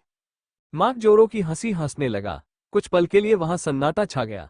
वो सभी लोग हैरानी से मार्क को देखे जा रहे थे। किसी को समझ नहीं आया कि मार्क ऐसे क्यों हंस रहा था। कि तभी मार्क ने कहा, क्या मैं तुम्हारे लिए काम करूंगा? मगर मैं ऐसा क्यों करूंगा? मुझे अभी के अभी जान से मार दो। किंग ने कहा, नहीं, मैं तुम्हें नहीं मारूंगा, तुम्हारे साथ वही होगा जो मैं चाहूंगा। मार्क ने जिद करते हुए कहा, नहीं, मैं मरना चाहता हूं, मुझे मार दो। किंग ने हंसते हुए कहा, तुम कितनी भी कोशिश कर लो, मैं तुम्हें नहीं मारूंगा और तुम मेरे अंडर ही काम करोगे। मैं जैसा कहूंगा तुम्हें वैसा ही करना होगा। मार्क ने कहा, मैं भला ऐसा क्यों करूंगा? किंग ने कहा, तुम ऐसा करोगे क्योंकि तुम्हारी वाइफ हमारे कब्जे में है और उसके पेट में जो तुम्हारा बच्चा है वो दोनों ही अपनी जान से हाथ धो बैठेंगे। इसीलिए बात तो तुम्हें माननी ही होगी। मार्क से यह सहन नहीं हो रहा था। वो किंग को टक्कर देना चाहता था। वो अपने चेहरे पर या अपनी आंखों पर तक उसका डर नहीं दिखने देना चाहता था। वो कैसे उसके अंडर काम कर सकता था? मार्क ने चिल्लाते हुए कहा, तुम इस तरह से मुझे मजबूर नहीं कर सकते। मैं सब कुछ तबाह कर सकता हूँ, मुझे मार दो। किंग ने कहा, बहुत जल्दी है ना तुम्हें मरने की, मगर तुम्हें इतनी आसान मौत नहीं मिलने वाली। तुमने जो भी किया है तुम्हें उसकी बहुत अच्छी सजा मिलेगी, मगर बिल्कुल वैसे ही जैसे मैं चाहता हूँ। तुम अपनी मर्जी से अपनी सजा नहीं चुन सकते। किंग जानता था इस वक्त मार्क बिल्कुल भी मेंटली प्रिपेयर नहीं था। उसने ऐसा कभी सोचा ही नहीं था कि वो कभी किंग के सामने सरेंडर भी कर सकता है। इसीलिए उसके दिमाग में ये बात बैठ ही नहीं रही थी। मार्क इस वक्त छटपटा रहा था। वो मौत की भीख मांग रहा था। सबको बहुत ही हैरानी हुई कि किंग उसे जान की भीख दे रहा था। फिर भी मार्क को मौत चाहिए थी। इसकी वजह जरूर कुछ ना कुछ बड़ी चीज थी। वो इंसान शायद इतना ज्यादा खतरनाक होगा, मगर उसे डर लग रहा था। उसकी वाइफ उसके कब्जे में थी, फिर भी मार्क किंग के अंडर काम करने के लिए रेडी नहीं था। किंग ने कठोर आवाज में कहा, तुम्हारे पास कल तक सोचने का वक्त है कि तुम क्या चाहते हो, या तो जिंदगी या ये 3 मौत। फैसला तुम्हारे हाथ में है। ऑप्शन 2 ही है, सोच समझ कर फैसला करना। किंग ने एक भी बार पीछे मुड़कर नहीं देखा। वो तुरंत वहां से निकल जाता है। किंग अब सीधा घर आता है। वो पहले अवनी से मिलने नहीं जाता, बल्कि अपने शरीर उम्र में चला जाता है। वो स्टडी में जाकर अवनी का लैपटॉप चलता है। वो उस सिस्टम को पूरी तरह जानना चाहता था। वो किस किस तरह के काम कैसे ऑर्डर देने से हो रहे थे। वहां पर एक बहुत ही अच्छा सॉफ्टवेयर था जिससे कि यह सारे काम आसान लग रहे थे। अब तो किन को हैक करने में तकलीफ भी नहीं हुई थी क्योंकि उसने अवनी ने हाय से सिस्टम अपडेट नहीं किया था। एक सिंपल पासवर्ड के साथ ही लिंक से खोल लिया था और अब तो उसे कैसे भी यूज कर सकता था। वो उसे डीएक्टिवेट नहीं करता क्योंकि वो खुद भी इस सिस्टम को चलाना चाहता था, क्योंकि यह सिस्टम किसी और के हाथ चला जाए और वो किन को टक्कर देने के बारे में सोचे उससे अच्छा तो किन खुद सिस्टम को अपने अंडर कर लेता। वो देर रात तक काम करता रहा, उसने लैपटॉप बंद किया, अब तक उसमें बहुत सारी इन्फॉर्मेशन हासिल कर ली थी। लैपटॉप बंद करता है और घड़ी में देखता है आधी रात हो चुकी थी। उसने सोचा कि शायद अवनी तो सो चुकी होगी। उन दोनों के ही सर झुके हुए थे और हाथ पीछे बंधे हुए थे। एक ने कहा, यस सर, शाम को सवेंस अंदर गई थी खाना लेकर, मैडम ने खाना खा लिया। किंग ने कहा, ओके, और वो दरवाजे का लॉक खोल धीरे से अंदर जाता है। वो आवाज नहीं करता क्योंकि उसे लग रहा था इस वक्त वो सो रही होगी, मगर उसने देखा बेड पर तो कोई नहीं था। उसकी भौहें सिकुड़ गई। वो परेशान था मगर फिर भी उसने उसे पुकारा नहीं। उसने कमरे में चारों ओर देखा, अवनी वहां नहीं थी। उसने बाथरूम में जाकर देखा, अवनी नहीं वहां, फिर भी नहीं थी। वो लास्ट में बालकनी में गया। अब उसे यकीन था कि अवनी वहां होगी और भी कई बार वो रात को नींद ना आने की वजह से बालकनी में खड़ी होकर वक्त बिताती थी, ऐसे ही टहला करती थी। किंग शॉक था, अवनी वहां पर भी नहीं थी, ऐसा कैसे हो सकता था। एक पूरा कमरा तो पूरा वक्त सिक्योरिटी बाहर खड़े थे, कहाँ जा सकती थी। उसने सोचा शायद उसने बेडरूम में अच्छे से देखा नहीं है, इसलिए वो फिर से बेडरूम में जाने के लिए करता है कि तभी किसी ने जैसे उस पर हमला कर दिया था। अवनी पहले से ही दरवाजे के पीछे खड़ी थी। उसने एक बहुत बड़ा मेटल का वास उठाया था, वजन में बहुत भारी था। उसने जोर लगाकर किंग के सर पर उसे मार दिया। जोर की आवाज आई। वो किंग के सर पर तो नहीं लगा था, बल्कि बाजू की दीवार में ही लग गया था। इससे बहुत बड़ी आवाज आई। किंग नीचे झुक गया था। वो इस वार के लिए तैयार नहीं था, मगर फिर भी वो ऐसे फरस नहीं सकता था। जब अवनी को पता चला कि उसका पहला वार नाकाम हो गया था और तुरंत दूसरी बार किंग को मारने जाती है, मगर इस बार वो पहले से तैयार था। उसने तुरंत अवनी के हाथ को पकड़ लिया और उसे छीन लिया।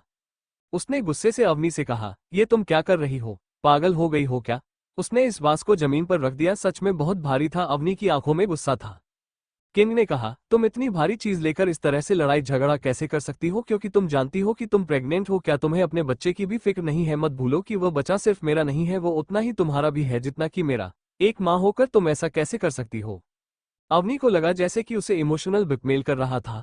अवनी ने कहा, मेरा इस कमरे में दम घुट रहा है, मैं तुम्हें मारकर यहाँ से बाहर जाना चाहती हूँ। किंग हंसने लगा। उसने अवनी से कहा, फिर वही बात, क्या तुम भूल गई जो मैंने तुमसे कहा था। अगर मुझे कुछ हुआ तो तुम्हारे उस एक्स हस्बैंड को अपनी जान से हाथ धोने पड़ेंगे। अवनी ने गुस्से से कहा, वह एक्स नहीं है, वो अभी भी मेरा हस्बैंड है। किंग ने मजे लेते हुए कहा, अच्छा, मगर मुझे तो लगता है वह तुम्हें भूल गया, या फिर तुम उसे, क्योंकि मुझे पहले लगा था कि तुम शायद उसके पास जाओगी, मगर तुम तो उसके घर गई ही नहीं, ना ही वो तुम्हारे वापस आया। मरा हुआ मानकर छोड़ दिया, एक बार भी तुम्हारे बारे में नहीं सोचा, जैसे उसे अपनी वाइफ की बिल्कुल भी परवाह ना हो। अवनी चीन रही थी, उसे अच्छा नहीं लग रहा था कि किंग अयान की बुराई करे। अवनी ने कहा, तुम्हें इससे क्या, हमेशा ऐसा नहीं होता जैसे तुम देखते हो। मैं जानती हूँ वो मुझसे अभी भी उतना ही प्यार करता है, पर तुम जैसा पत्थर दिल इंसान ये नहीं समझ सकता। किंग ने कहा, मैं पत्थर दिल नहीं हूँ, मैं भी तुमसे बहुत प्यार करता हूँ, उस अयान कपूर से भी ज्यादा। वो तो मुझे कहीं से भी तुम्हारे लिए परफेक्ट नहीं लगता, तुम उससे भी ज्यादा डिजर्व करती हो, जैसे कि मैं। अवनी पेट पकड़कर हंसने लगी, जैसे कि वो कोई जोक सुना रहा हो। फिर उसने सीरियस होते हुए किंग से कहा, तुम्हें सोच समझकर बोलना चाहिए, तुम खुद को उससे कंपेयर नहीं कर सकते। मैं उससे अभी भी बहुत प्यार करती हूँ, वो तुमसे कई गुना बेहतर है, और तुमसे भी अगर कभी मौका मिला तो तुम्हारी जान लेने में एक भी बार नहीं सोचोगे। किंग ने कहा, नहीं, वो तुम्हारे लिए परफेक्ट मैच नहीं है, बल्कि मैं हूँ वो इतना पावरफुल नहीं जितना कि मैं। सोच लो, दुनिया डरती है मुझसे और मैं तुमसे प्यार भी करता हूँ। अवनी ने कहा, मगर मैं तुमसे नहीं डरती और ना ही तुमसे प्यार करती हूँ। किंग ने कहा, हो सकता है तुम मुझसे इस वक्त नाराज हो, मगर प्यार तो तुम करती ही हो। अवनी चीरते हुए कहने लगी, क्या बकवास कर रहे हो तुम, मैं तुमसे आखिर क्यों प्यार करूंगी, मैं तुमसे बेहद नफरत करती हूँ। प्यार की तो बात तो दूर रहे, उसे समझ नहीं आ रहा, मैं तुम्हें जान से मारने के बारे में सोच रही हूँ।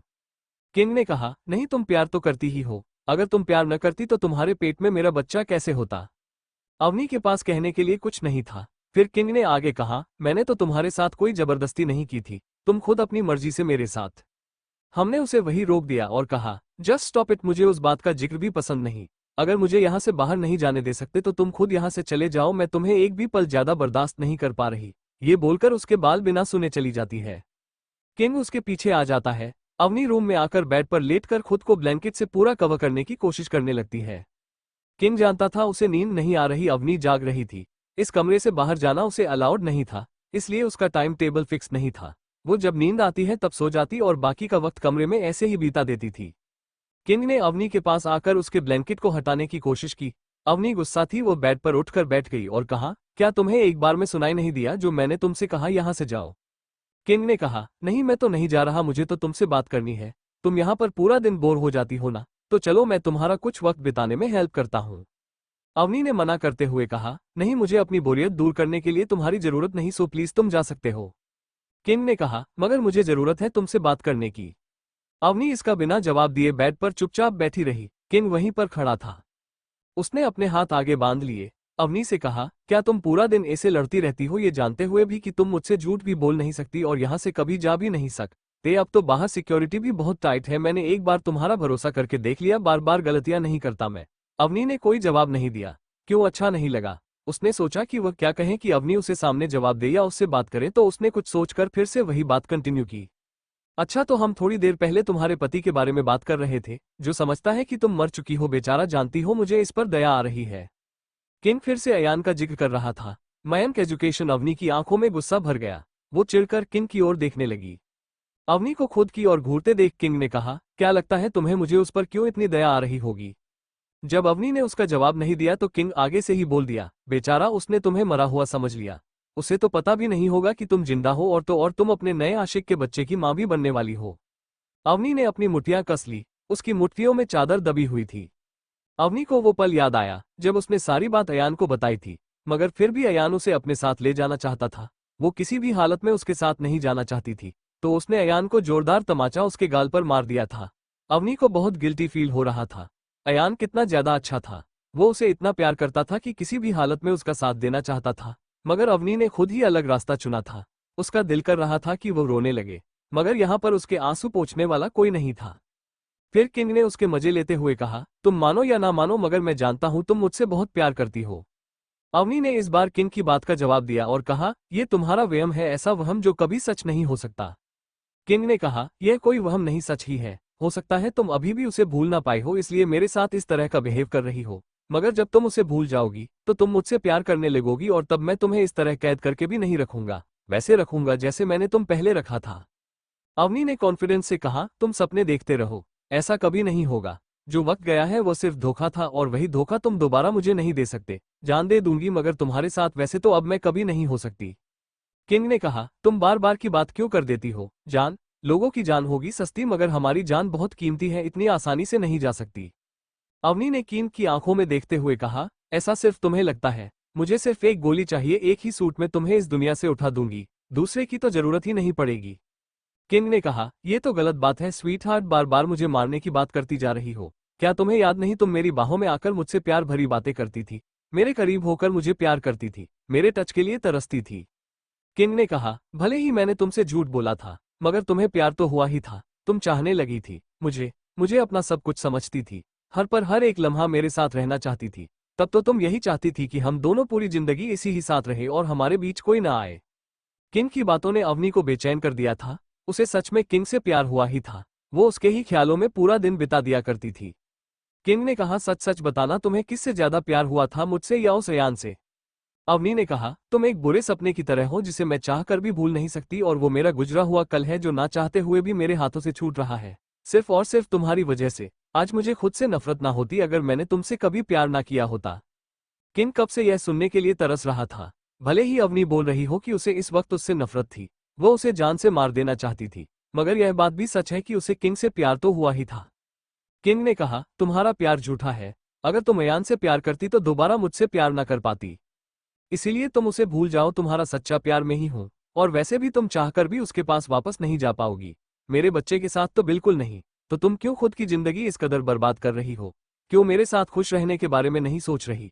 अगर तुम ये सोच रही हो कि तुम इस बच्चे को जन्म देने के बाद यहाँ से भागकर अयान के पास चली जाओगी और वो तुम्हें पहले की तरह अपना लेगा, तो वो तुम्हारा भ्रम है।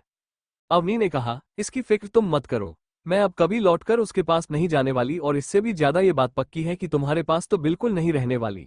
ना मैं खुद रहूंगी, ना अपने बच्चे को रहने दूंगी। बहुत जल्द मैं यहाँ से आजाद हो जाऊंगी, और याद रखना, तुम्हें तो मैं ही मारूंगी, अपनी मौत का इंतजार करो। ये बोल अवनी फिर से बेड पर लेट जाती है। और अपने चेहरे को भी ब्लैंकेट से कवर कर सोने की कोशिश करने लगती है। उसने इस बार अयान के जवाब का भी इंतजार नहीं किया।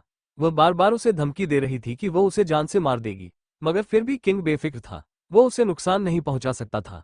वो भले ही उनके सामने अवनी के सामने अयान की बुराई कर रहा था, वो अवनी से बहुत ज्यादा प्यार करता था, क्योंकि वो खुद ही अयान था जो लीगली अवनी का हस्बैंड था। अब वो अवनी को परेशान नहीं करता। वो कमरे की लाइट ऑफ करके वहां से चला जाता है। वो जानता था ज्यादा देर तक वो उसे किसी भी हालत में बर्दाश्त नहीं करेगी। वो सीधा कल की तरह उसी कमरे में चला जाता है। उसने दरवाजा लॉक कर दिया, फिर वो मास्क निकालकर शावर लेने जाता है। वह भी शावर लेकर सोने के लिए चला जाता है। सोते वक्त उसे अवनी का ही ख्याल आ रहा था। उसने मन ही मन कहा, अब और इंतजार नहीं होता तुम्हें अपनी सच्चाई बताने के लिए, बस एक बार मुझे वह इंसान मिल जाए जो तुम्हारी जान लेना चाहता है और तुम भी मेरी बात मानने लगो तो मेरे सर से इतना बड़ा बोझ उतर जाए। अयान जानता था अगर वो अवनी को सच्चाई बता देगा तो फिर अवनी उसकी बात नहीं मानेगी और उसे यहाँ कैद करना और भी ज्यादा मुश्किल हो जाएगा। और अगर वो कहीं बाहर गई तो इस बार तो खतरा ज्यादा था। अवनी प्रेग्नेंट थी और वह इंसान किसी भी हालत में इस सिस्टम को अपने अंडर करना चाहता था। उसे पता चला कि अवनी जिंदा है तो वो फिर से उसे जान से मारने की कोशिश करेगा। इसीलिए तो वो अयान कपूर बनकर भी अवनी को दुनिया के सामने जिंदा रख खुद अपना नहीं सकता था और ना ही वो किंग बनके उसे यहाँ पर सच्चाई बता सकता था। अगर वह ऐसा करता तो अवनी उससे डरना बंद कर देती। वो कम से कम इस बात पर शांत हो जाया करती थी जब किंग उसे अयान को जान से मार डालने की धमकी देता था। अगर उसे पता चला कि किंग खुद ही अयान है तब तो उन्हें उसकी बात भी नहीं मानते और उल्टा उससे नाराज होकर कुछ उल्टा सीधा ही कर बैठती। यही सारे ख्याल अयान के दिमाग में चल रहे थे। उसने सोने की बहुत कोशिश की मगर उसे नींद नहीं आ रही थी। फिर वह अपनी जगह से उठा और कमरे में टहलते टहलते उसने कुछ ही टाइम में 5 से 6 सिगरेट खत्म कर दी। उसका दिल बेचैन था। वो उस इंसान के बारे में सोच रहा था जो इन सब का मास्टरमाइंड था, मगर उसने एक बहुत बढ़िया प्लान तैयार कर लिया था जिससे कि वो उसे पकड़ पाए। इतनी सिगरेट पीने के बाद अयान फिर से सोने की कोशिश करता है। उसने सोच लिया था वो बहुत अवनी के सामने अपनी सच्चाई बता देगा। वो ज्यादा दिन तक ऐसे ही उसे धोखा नहीं देना चाहता था और अवनी पहले से ही उससे नाराज थी। यही सोचते हुए उसे कुछ देर बाद नींद आ ही जाती है। दूसरी ओर अवनी थी जिसे भी नींद नहीं आ रही थी। उसके दिमाग में सिर्फ एक ही चीज चल रही थी जो किंग ने तो ऐसे ही बोल दी थी, मगर वह अवनी के दिल को पूरी तरह जला रही थी। जब किंग कहा था कि उसका प्यार अयान के लिए सच्चा नहीं था, अगर वो अयान को सच में प्यार करती तो दोबारा किंग को प्यार ना कर पाती। भले ही वह एक धोखा हो मगर उसने उससे प्यार किया। इसका साफ मतलब था कि उसका अयान के लिए प्यार सच्चा नहीं था। उसकी इस बात ने अवनी के दिल पर एक गहरी चोट दी थी। अवनी करवटें बदल रही थी।